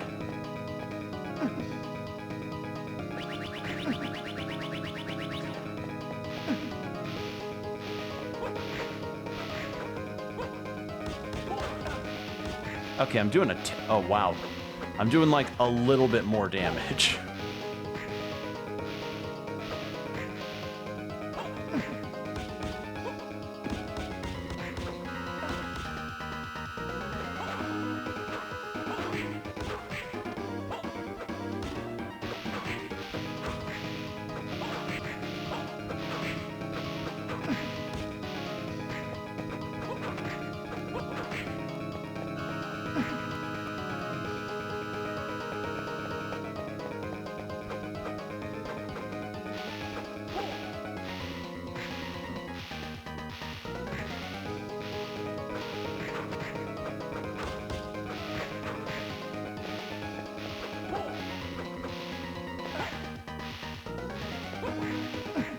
Oh my god, come on. Ah, the bubbles. It's demonic snot bubbles. They are easily my worst enemy. It's the dirty bubble. Their dirty bubble keeps getting in my face, and I don't like it. Yeah, decent music. I don't know. The boss music has been good for the most part, but it hasn't really wowed me. I don't know, like, a couple of the area tracks have been really cool to listen to, but nothing's really, you know, made me stop and go like, oh, damn, I need to bop to this for a bit, you know? Which is odd, because Castlevania is normally huge on the music.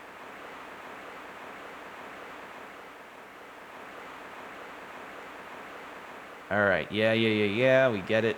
You know, Hugh secretly has like a inferiority thing to Nathan. He's gonna probably be the final boss, and I don't know if this game's gonna have a bad or good ending.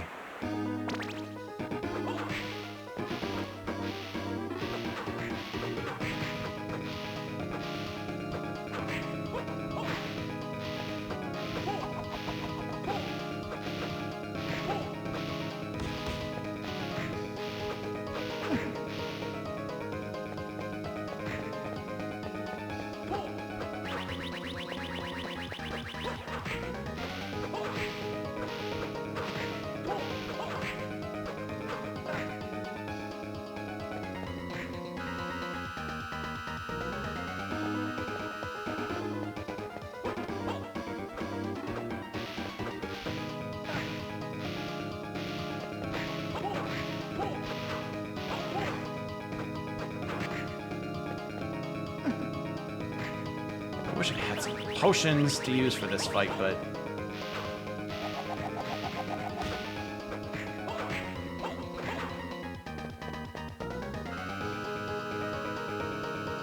Oh, I can just full-on duck below laser. I thought the laser was wider than I thought.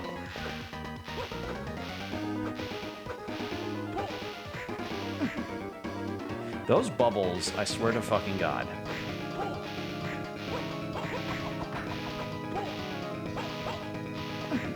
Ah, oh, please stop hitting me with your bath water bubbles.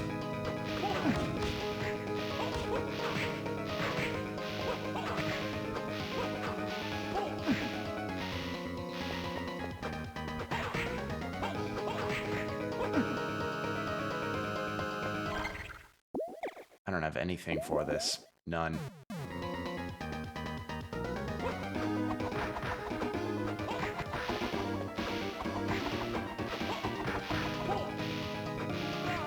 Yeah. It's good music, it's just... I don't know, like, I feel it's kind of... just... It's not as electrifying as I like it to be. Which I understand feels like a really odd criticism, but... Do you ever listen to something and you're like, wow, I kind of need this to be a bit more lively? I don't know. Might just be me.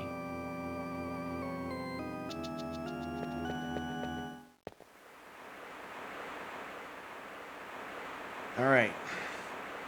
Yeah, I've got a method. It's just those bubbles are the thing that keep killing me. Things. Wow, I'm... Brain work not. Yeah. So, yeah, some people just want to watch the world burn because the world's already kind of a weird firework situation. The world's a firecracker. World's a M80. Or a snake, or like a mortar firework. I don't know. World's already a weird thing.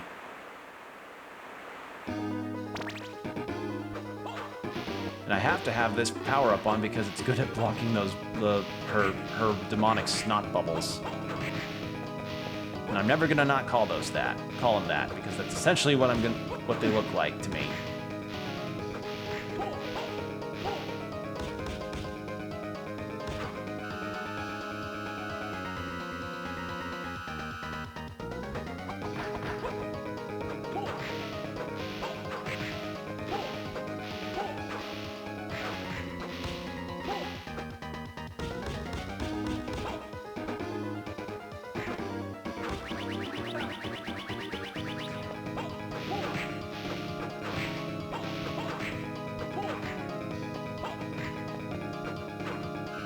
Wow, those bubbles move really quickly. Okay.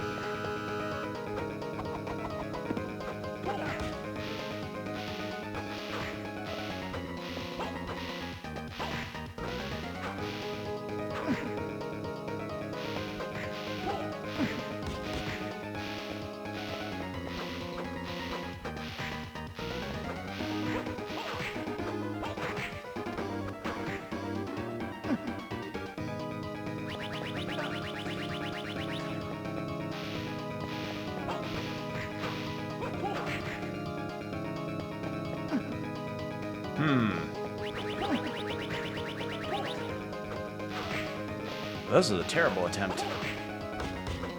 Getting back into a corner here.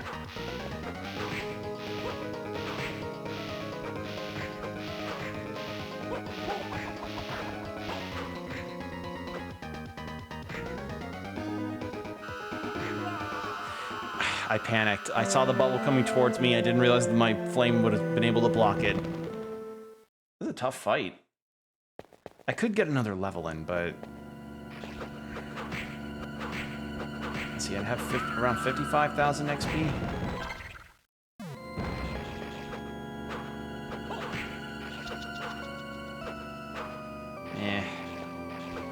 I'm gonna just try that again. Because I think it's possible. It's just I'm not. It's the purple snot bubbles. It's her bath bomb bubbles.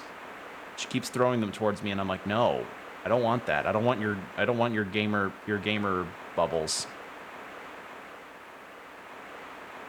All right. I have to wonder if Nathaniel Graves will ever get referenced in the Castlevania series. Probably not. I think this game's probably just been sort of thrown a little on the wayside in recent memory. Although they did do a lot of references to like past games in the TV series.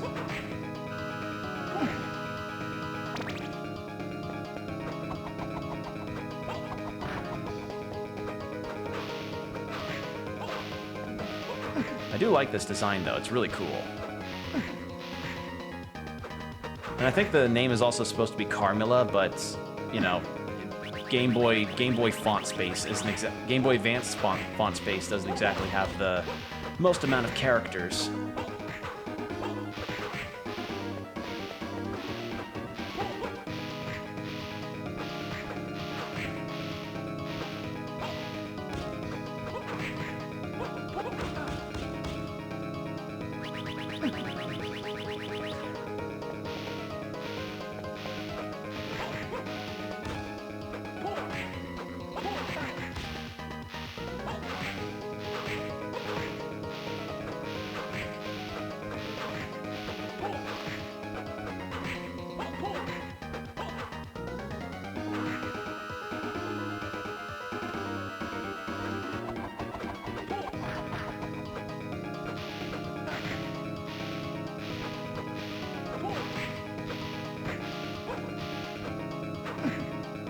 Come on.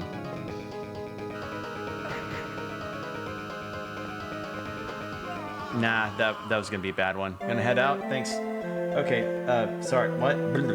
Gonna head out. Thanks for coming by, Combo. Hope you sleep well. Apologies for dying a bunch. It's just this is a tough fight. Very tough fight. In fact, I probably may stop after I fight Carmilla because she is really handing my ass to me right now, and I feel like this may be a really big multi-attempt fight.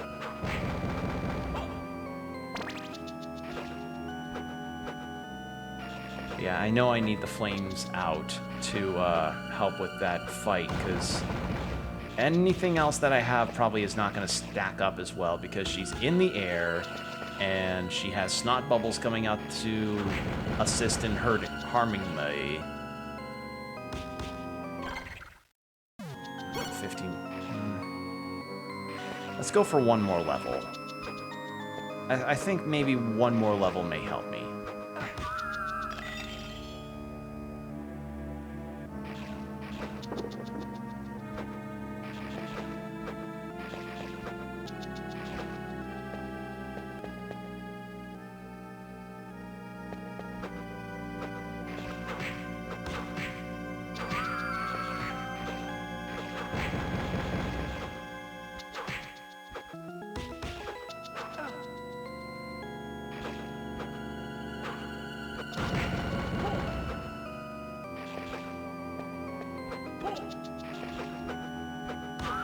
There we go. Yeah, it's gonna take a second, but if I get one more level, maybe after one more level I can feel better about it. It's just, I need to find a good groove, and the groove gets thrown off on me because a lot of random elements get thrown in a fight, like random snot bubbles and sides.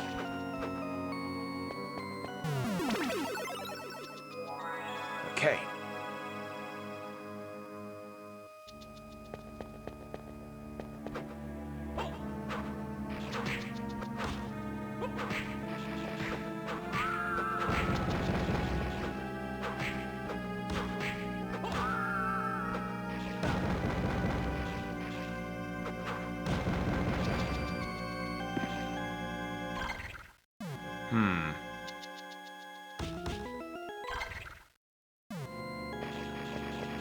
The lizard men are actually worth a lot in terms of experience.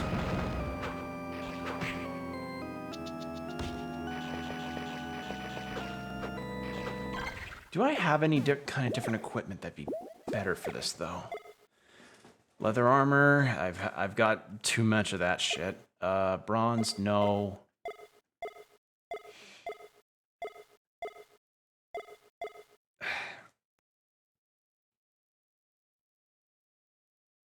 That's a pretty severe drop in defense. Nah, I think I'm okay with that.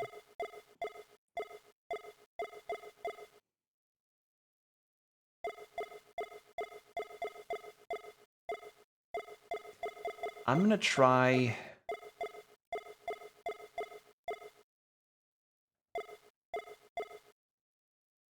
having 2 star bracelets on, see if that changes it up.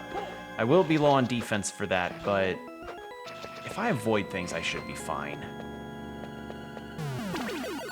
And I'm still keeping the flames on. The flames stay on.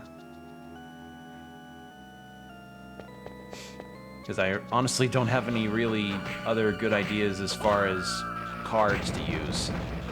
I mean, maybe the Diana one, but I don't trust myself to be able to aim the projectiles that attack style uses.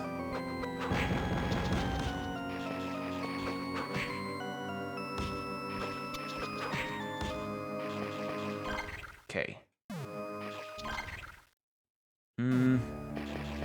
Yeah.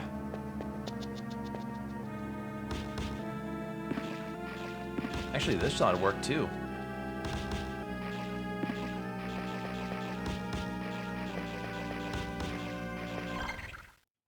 Yeah, a nice old lawn mowing system here with the flames and the lizardmen.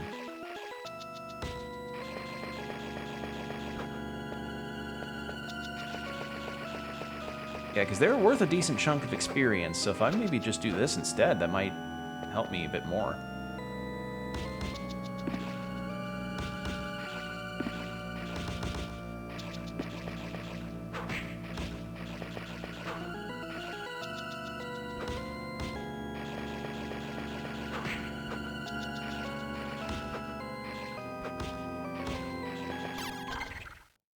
Yeah, that's a good idea. That's easily decent enough of an idea to do. That's like a good amount of experience worth just right here. Granted, I never thought I'd ever have to grind in a Castlevania, in a Metroidvania like this, but yeah, who'da thunk, huh?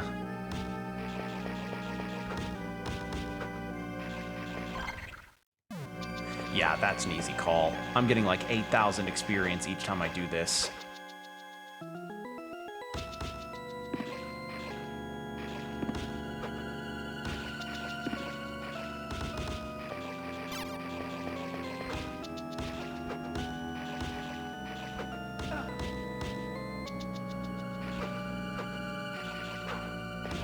There we go. Well, around 7,000 to 8,000. Good numbers either way.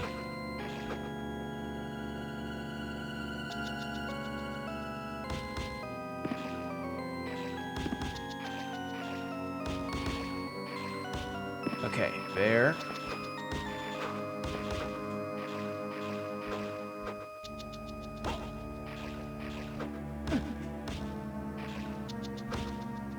There we go. Yeah. All right, let's take one more lawnmower route, save, see how we do with that. Probably attempt a couple more times just to see if I can win.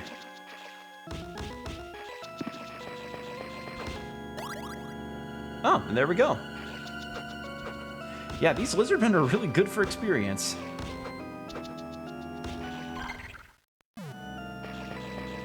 You know, I guess on the subject of grinding and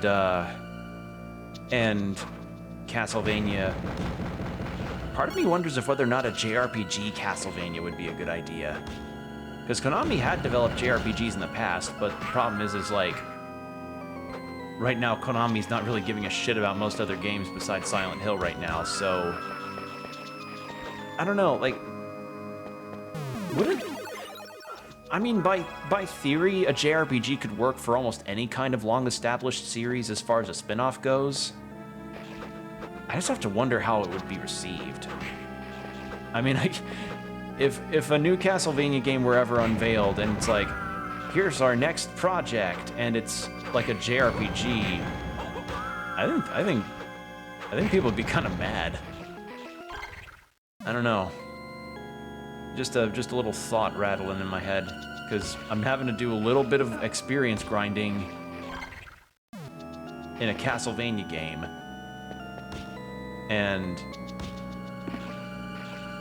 it just got me thinking, like, well, how well would a JRPG Castlevania game go over? I mean, it'd just be cutting out, like, the Metroidvania elements and replacing it with a more turn-based thing.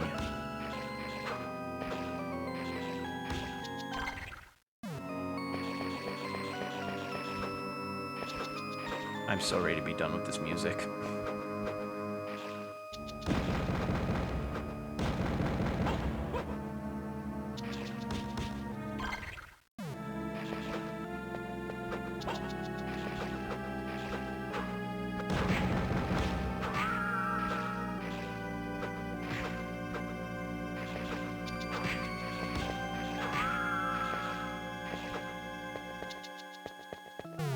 Let's save.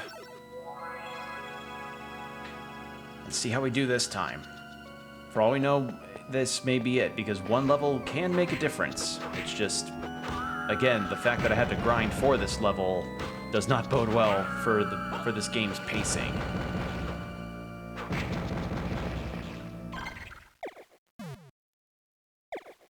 And yeah, I'm gonna have to keep I'm keeping the fireballs out.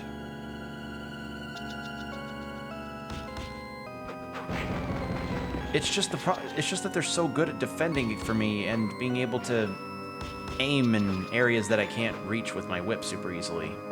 They're just too good. They're too convenient.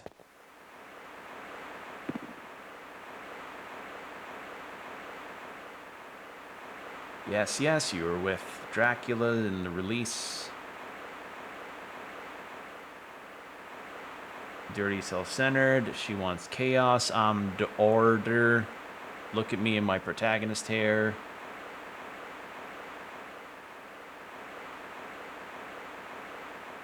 Yeah, here we go.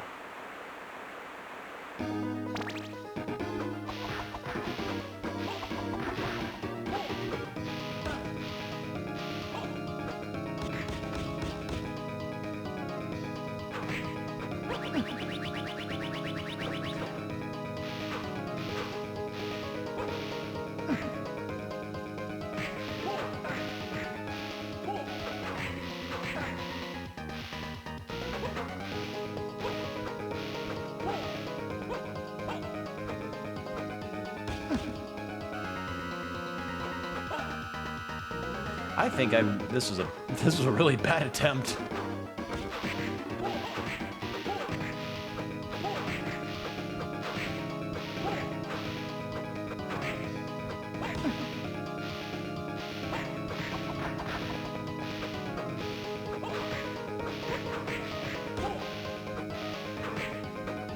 Come on.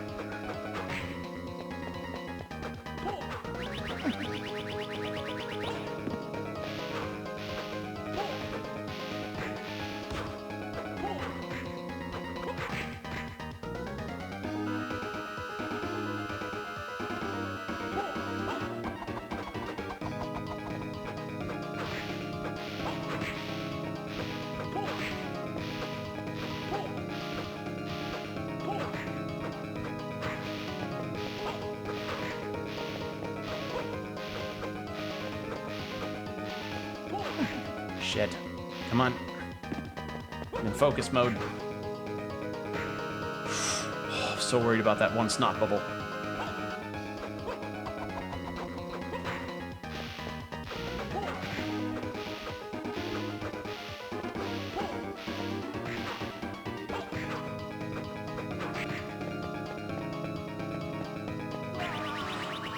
These snot bubbles are... A lot of the random tracking shit is probably the most annoying thing to have to deal with in this game. And again, it comes back to the movement. Like, I don't want to... I hate to sound like I'm malding, but... God damn it. Like, fuck. This whole... This fight's kind of getting at me. This fight's getting to me a little bit. I'm not gonna lie. It's definitely not doing any good for me. To have to keep dodging those snot bubbles. And I'm not gonna not call them snot bubbles for sake of both insulting the attack and getting my point across.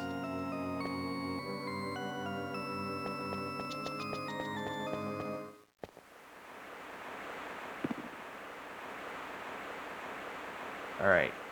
I wish I could skip this dialogue, but this is the best I've got.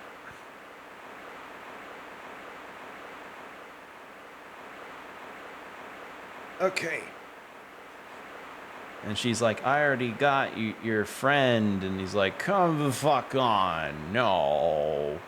Sora comes to the darkness. Riku's already here. But what?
God damn it, these bubbles.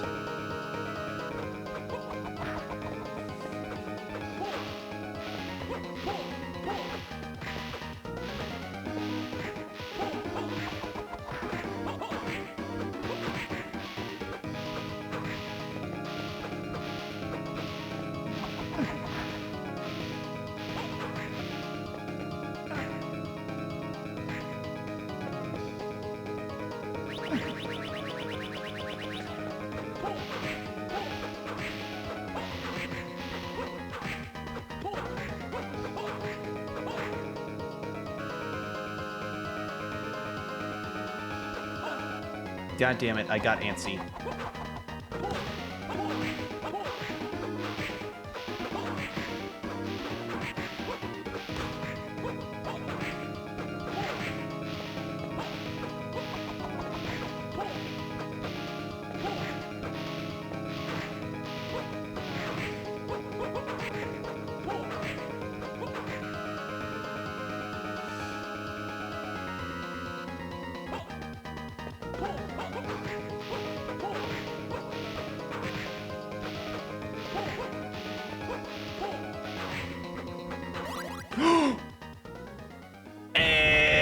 Yeah! Ho! You see how much fucking health I have left? You are too late. The rite has been prepared. Only the full moon is missing. It is just a matter of time before the master has his full power of darkness. The kingdom hearts your master and Master Hugh. Ugh. What a fucking endeavor. Oh god, now I gotta go back the other way and heal. Oh. Rockwing. Upper direction special move button will result in a higher jump. Special move. So...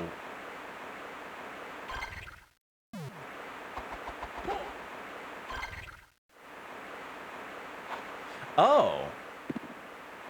Okay, yeah, I have my super jump now. Hell yeah. Oh god, now I've got so many areas I can go to. Oh shit. But first I gotta do this. But yeah, we did it. We beat her. We beat Carmilla. Although, that makes me wonder how much longer of this game have I got, if I've gotten through that.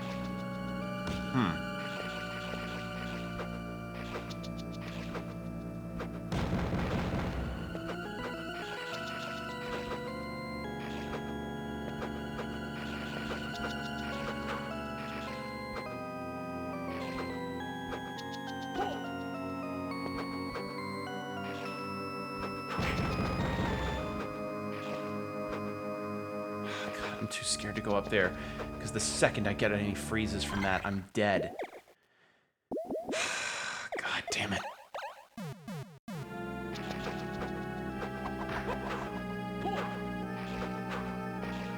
No, I'm too scared. I can't do it. Because the second that I go up...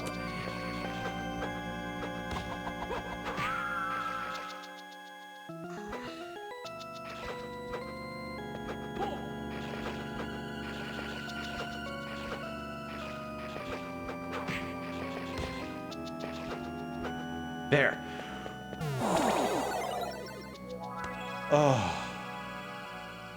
Okay. Well, now we've got that. And we have the super jump. So now we can... I think I may actually explore a little more.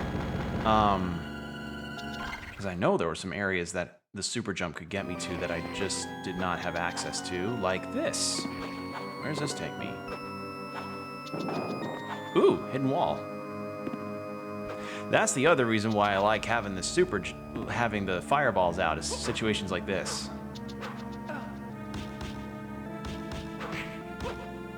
It turned out that was a good idea.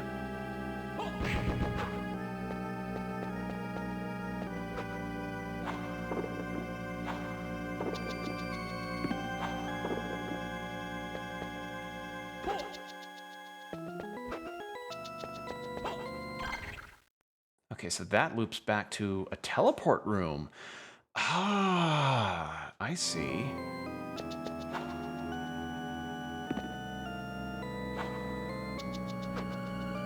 In that case, heart upgrade. There were some areas back there. And honestly, now that I've got a health upgrade alongside a couple levels, I think I can feel a little more confident about going through there again. Probably not with the ice demon, but you know what I mean.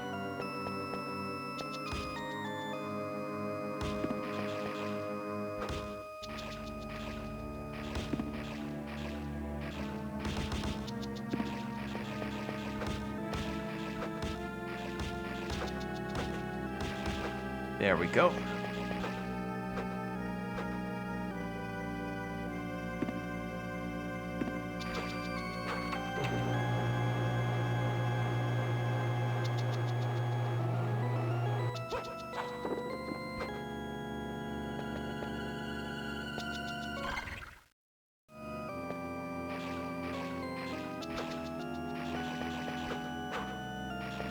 Where are you? There you are.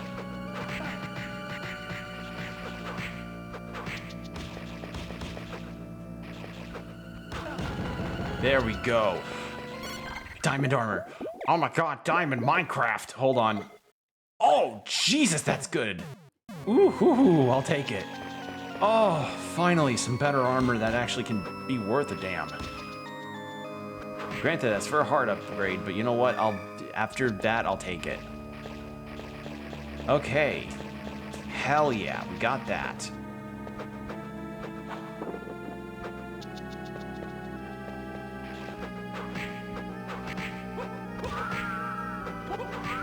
There.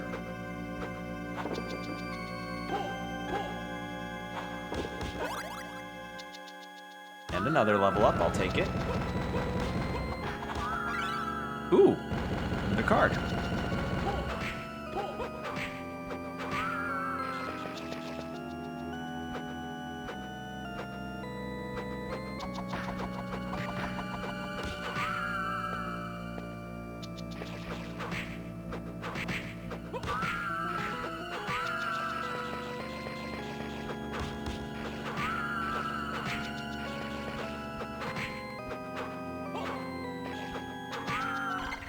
Okay. So, that's gonna block the ceiling as soon as I close. Yeah. I mean, unless it won't. No, I think it will.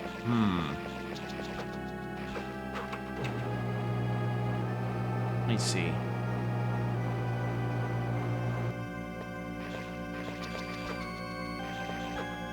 Yeah, it will. Okay. There was some areas to the left and right. So let's take a look there. That is so satisfying to just get to move blisteringly quick through all that. Oh, thank God.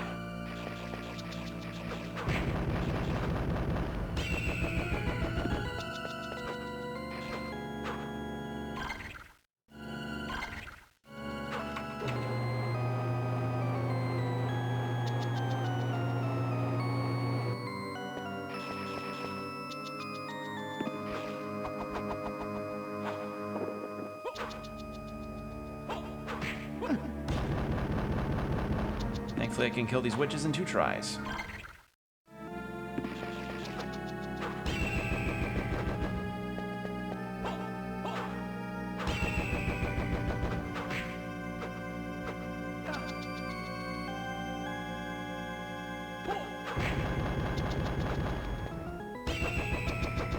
Okay. So there's something up here that I missed. And I can't get it because of the switches.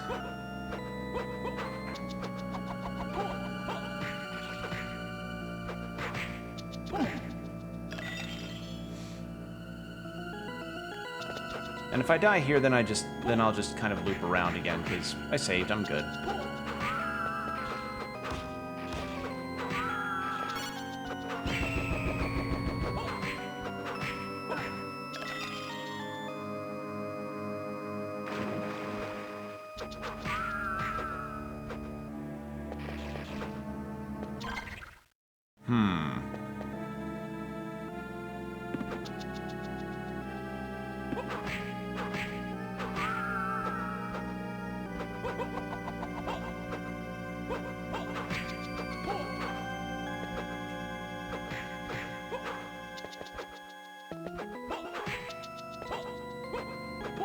There we go.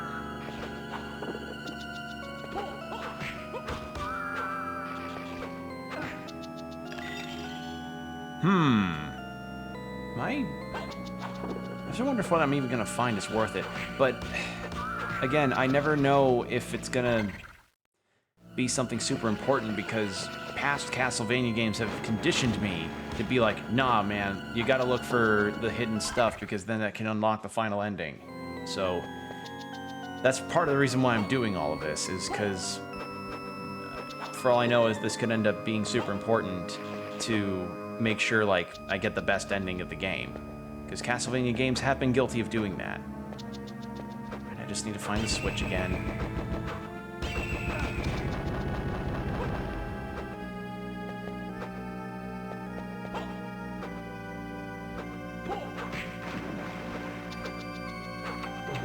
There.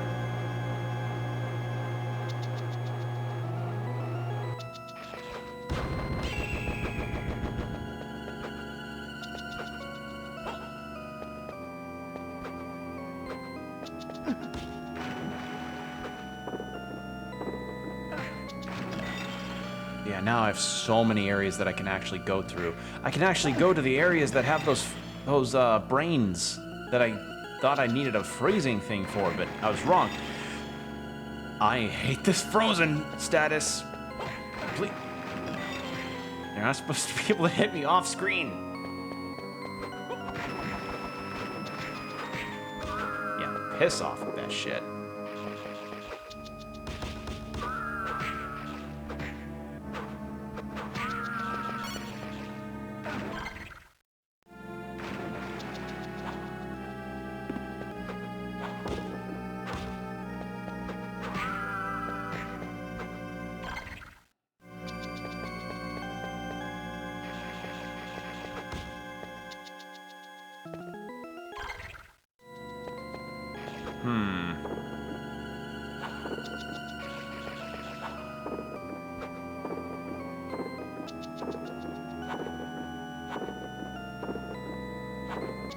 I think exploring all of this area is not going to be a very easy thing to accomplish. Although, I will take that.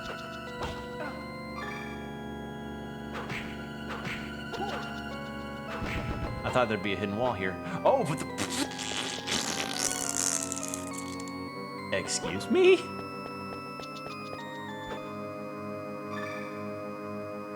Cheeky video game. Come on. All right. I'll take it. Cheeky little video game.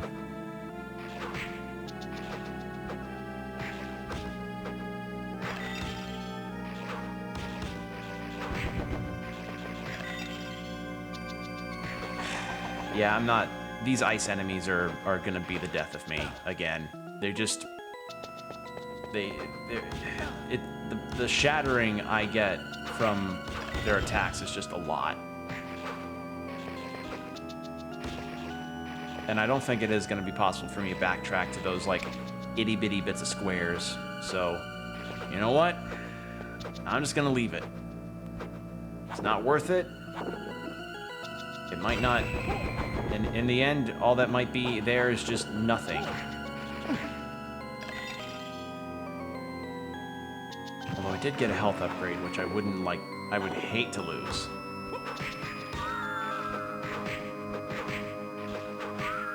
So, I think I'm gonna try and go back to the save room that I was... One of the save rooms. And... see if I can manage to keep my stuff. And I want to please get out of here so I can listen to some different music. There was a potion. I saw that. But I don't... Yeah, I need to heal. There we go. Okay. All right. Now.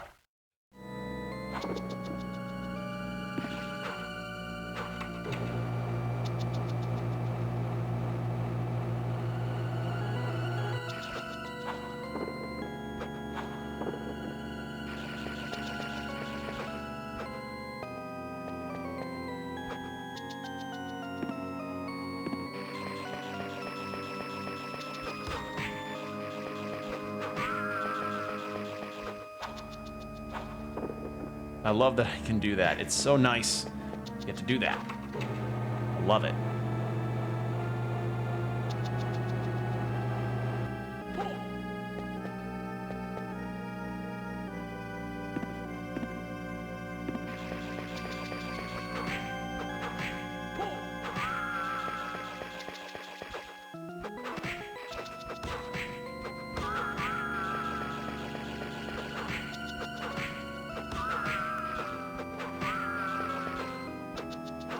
There.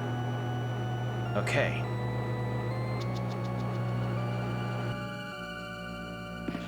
Alright, now that we're back on track with this, I probably have to loop all the way around to reactivate everything, and then I can get those bits on the map I missed. I mean, I'm not... The thing is that I don't know if the best ending of this game, if there is one, is tied to completion of the map, or if it's by, like, something else. So, it's hard to really say.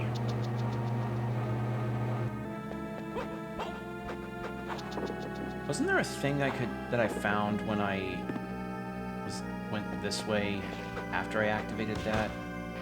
I think there was. I think I managed to run into an ice demon on like a different floor.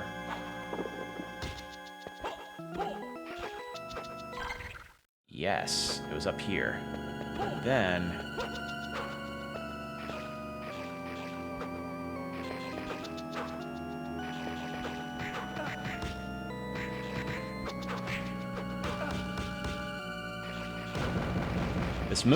This fire spell's really nice. It's really good.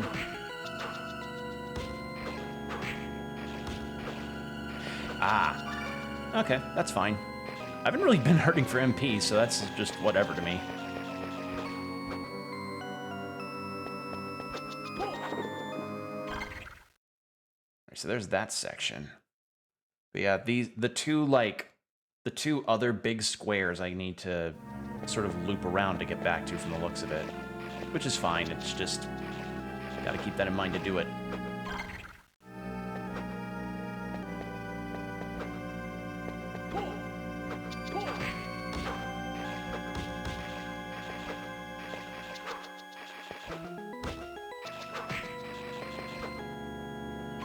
How's my experience? I'm actually getting there. Getting pretty close for levels.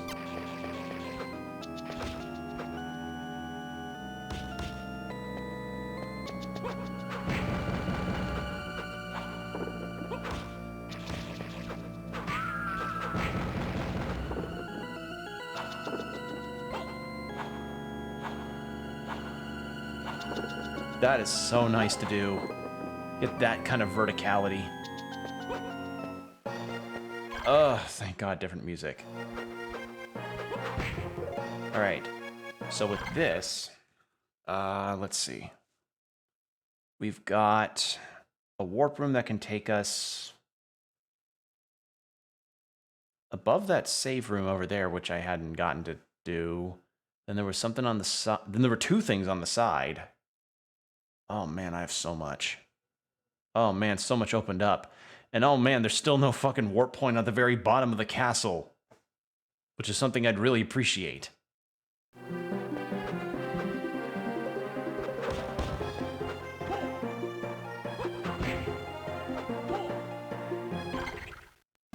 Okay, let's warp.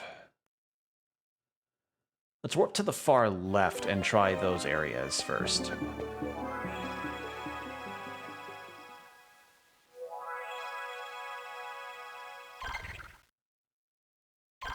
Or we can try the middle.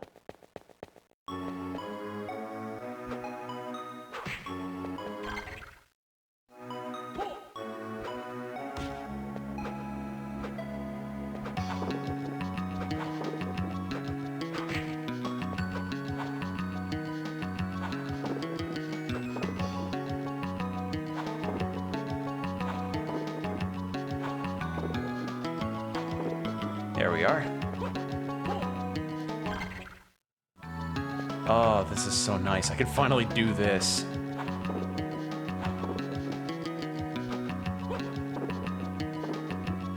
And it's basically an infinite jump for me, so that's even better.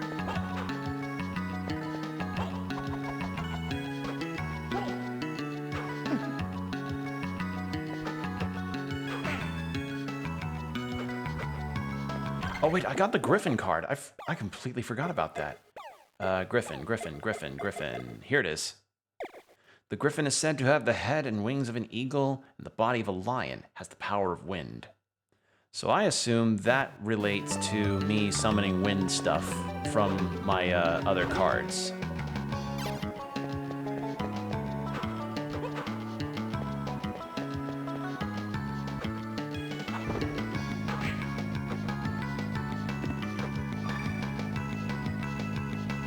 Okay, so with this... Okay, alright, we cleared this area out. Awesome. Fantastic. I'm very glad to have finally done that, because that was going to bother the shit out of me.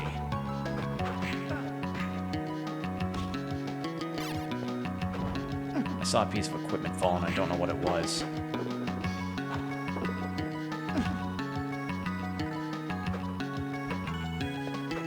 Well, that equipment's lost. Whatever fell, it might have been a heart. I don't know. I didn't see it very well. Yeah, left and then up. Oh, this is so nice to finally get to fill out map stuff. Yeah. That's what I like.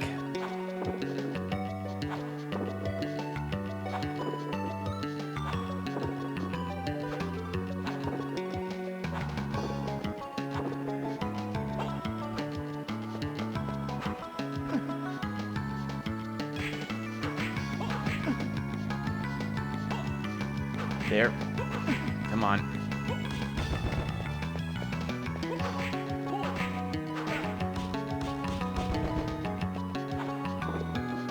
Another MP upgrade, I'll take it. And it's not everything, but we're getting there. So methinks I'm actually close to the end game, if anything, regarding the current set of upgrades that I've got. Oh! I know this track. Da da da da da da da da. A classic.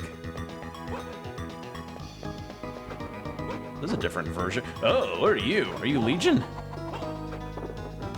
Yep, you're Legion. Ugh. You're different looking. Oh, it curses me. Oh, I'm cursed now. Okay.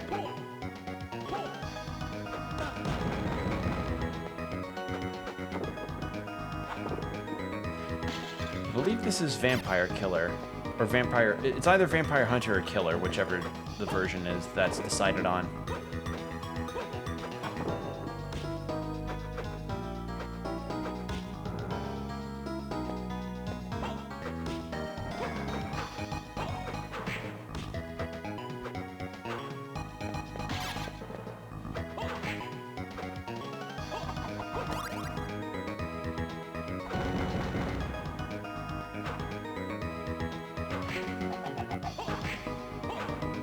Alright, well, they don't have any attacks besides inflicting a curse, so that's fine. Okay.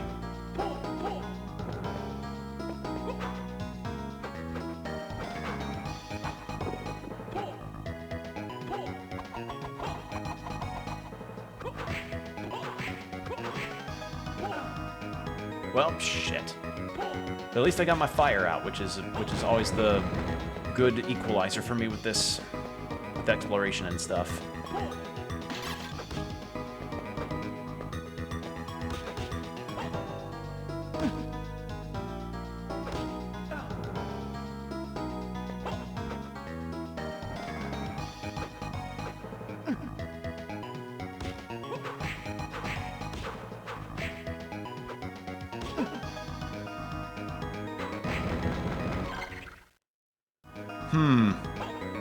You know, maybe it wasn't a good idea for me to come up here, because I have no healing.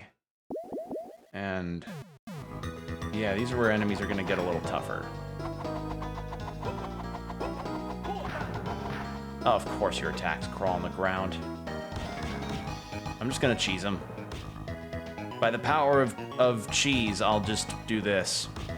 It works. That's a Skyrim kind of strat right there.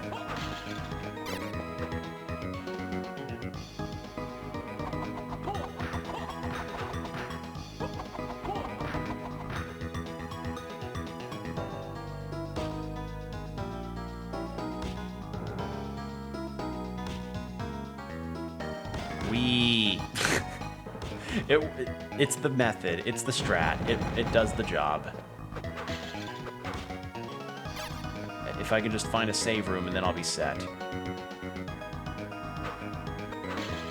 Oh.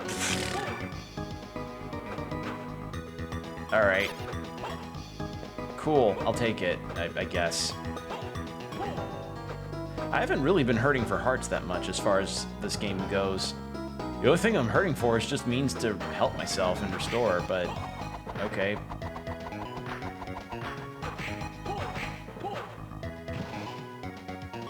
Did I just slide backwards? Ooh, anti-curse. Yeah. That's actually nice to have.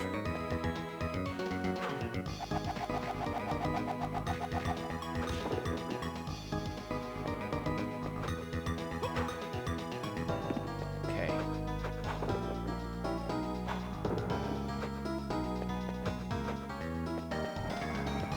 What's over here? Oh, good lord, this is going into a deeper rabbit hole.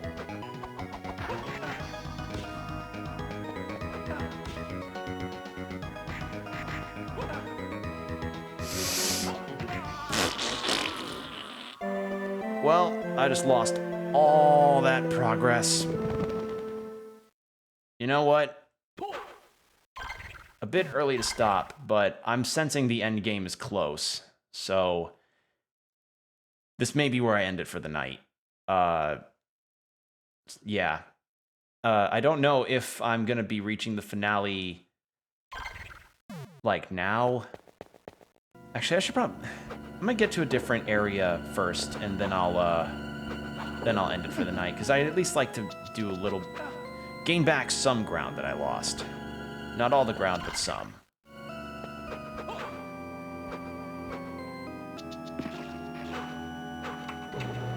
But yeah,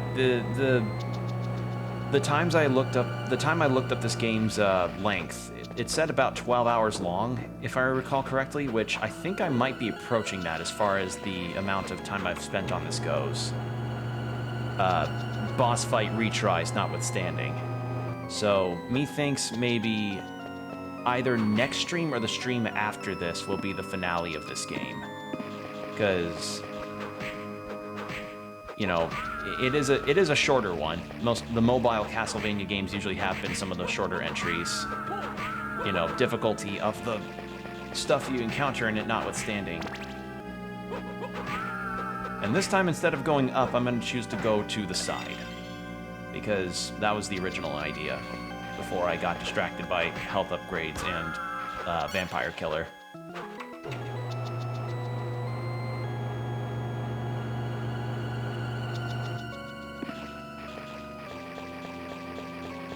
Okay. God, this move is so nice to use. I love it. It's convenient. It's fast. It gets you to where you're going quickly. It's really good.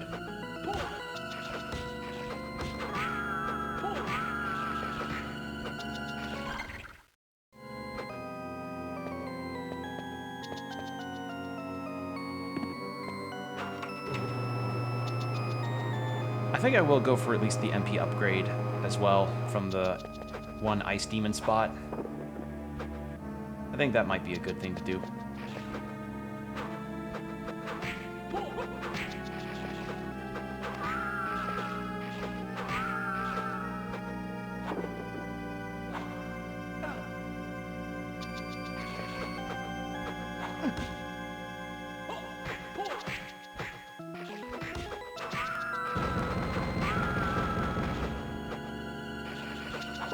Actually, wait, is there a thing up here?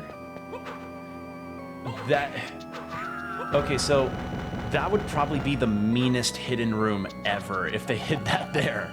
Like, imagine you scour the whole game and you're like, oh man, what am I missing? There's some hidden room, and it's like this block, and you have to have this platform raised to get to it. That'd be the meanest thing ever. Clever, but mean.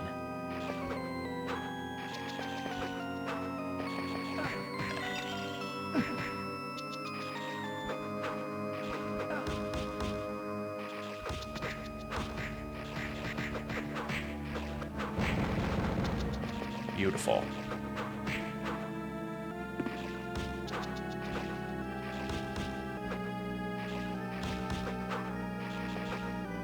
MP increase, I'll take it, and yeah. Actually, was that? Okay, that warp room is not near. Well, it kind of is. I was going to head to the warp room on the very side and then get to the save room there, and then check that one hall there, that one passageway, the vertical spot.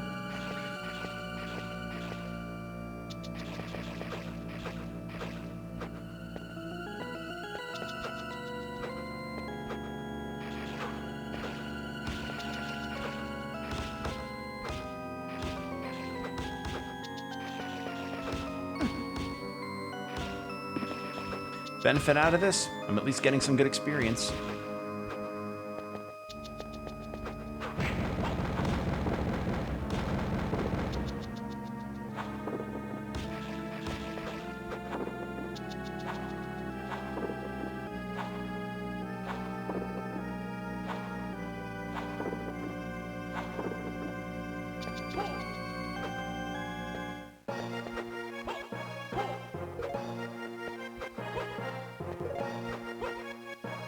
All right. Warp.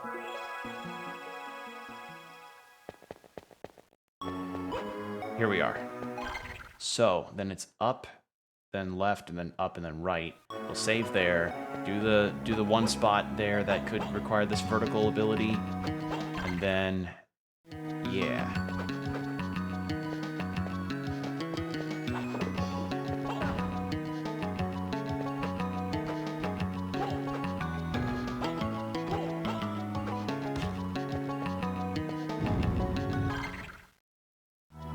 Yeah, this was it.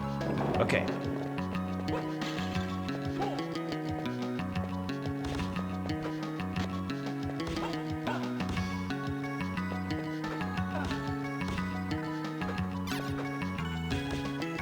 Ooh, wait, what's that? Luck ring. I don't think I've gotten one of those. That's actually really good in case I need to farm for potions like I did with the goat demon. So that's actually good to know. Good to have.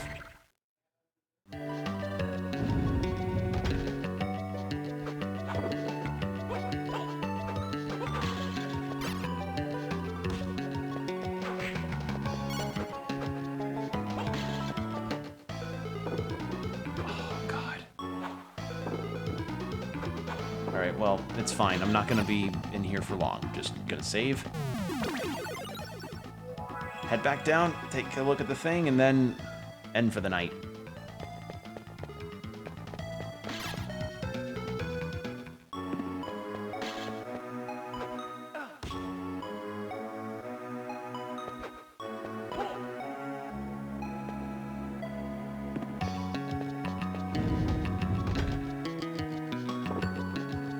Hey, turned out to be a good idea. Actually, I could probably check what's down there, too.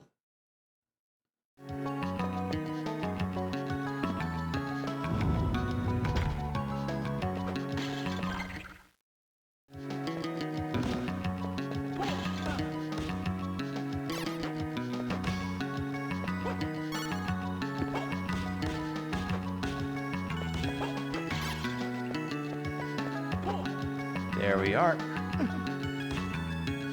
Another luck ring. I don't know if potion farming will end up being in my future in this, but we'll have to see, because Lord knows, like, I can't tell if I should or should not be having potions at all sometimes with this game, because I'm given a lot of tools to do a ton of damage, but the problem is getting damage fixed up for me is not very easy. I don't know. I've just mentioned this before, how it's like classic Castlevania and a Metroidvania structure, which is not a good combination. Like, because, again, main character's a bit slow in terms of movement, and, you know, it just makes it tough to want to, it makes it tough to win some fights because it feels like obstacles are a little too quick for me to go through, but, you know, I've mentioned that before.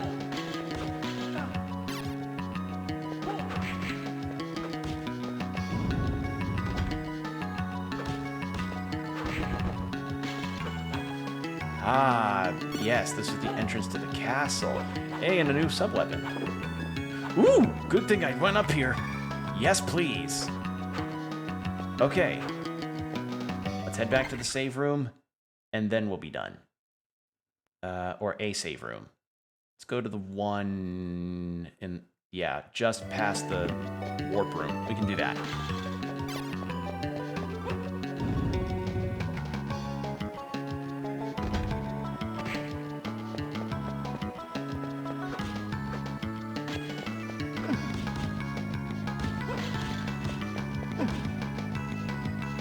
At least I'm not having to take a ton of chip damage, which is nice. It's only like 1.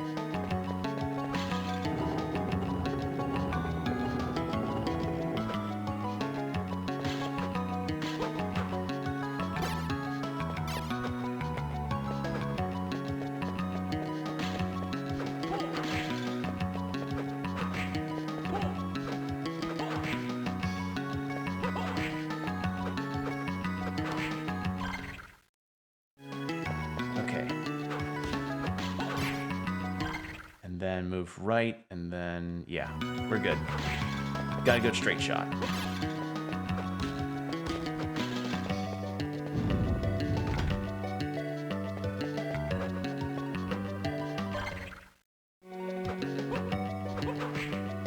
Hey, a potion.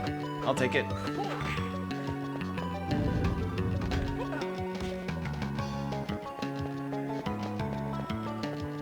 Those are new.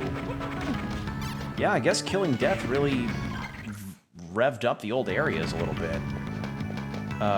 Because I know the bear and the tarantula enemy were not in that first area either, so seems to me like there was just a key point where it's like, okay, player killed death, and now a bunch of enemies are ending up here. which honestly is fine, I think. Doesn't make, you know, backtracking kind of tough, yeah, but at the very least it means you gotta stay on your toes, which is good.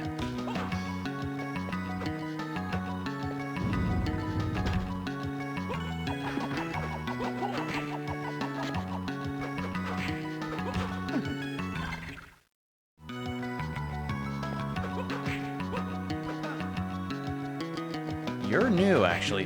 It took me a second. I was like, is that a new enemy? And yeah, it is.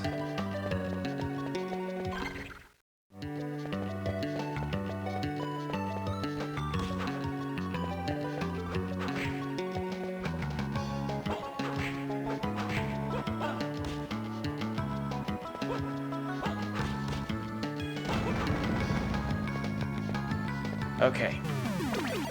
There we are. Well, I understand it's a bit more of a low-key, shorter stream, but that Carmilla fight took a bit, and I wanted to at least save some good chunks of exploration for the next stream, which, as I mentioned, next stream of this might end up being the finale, if at all possible. Like, I'm gonna save again because I'm paranoid. But yeah, it's definitely something to have gotten to this point. Admittedly, you know, there are some things about this game that irked me going through all of it, but, you know, I'd say overall it's been positive to get to experience a game like this. So, yeah, thank you all for joining me tonight. Apologies for it being a bit shorter, but again, I just wanted to pace this out well enough to where I could have some good stuff for the next time I stream it. So, yeah, because I'm sensing that I'm getting close to the end of the game. So, yeah.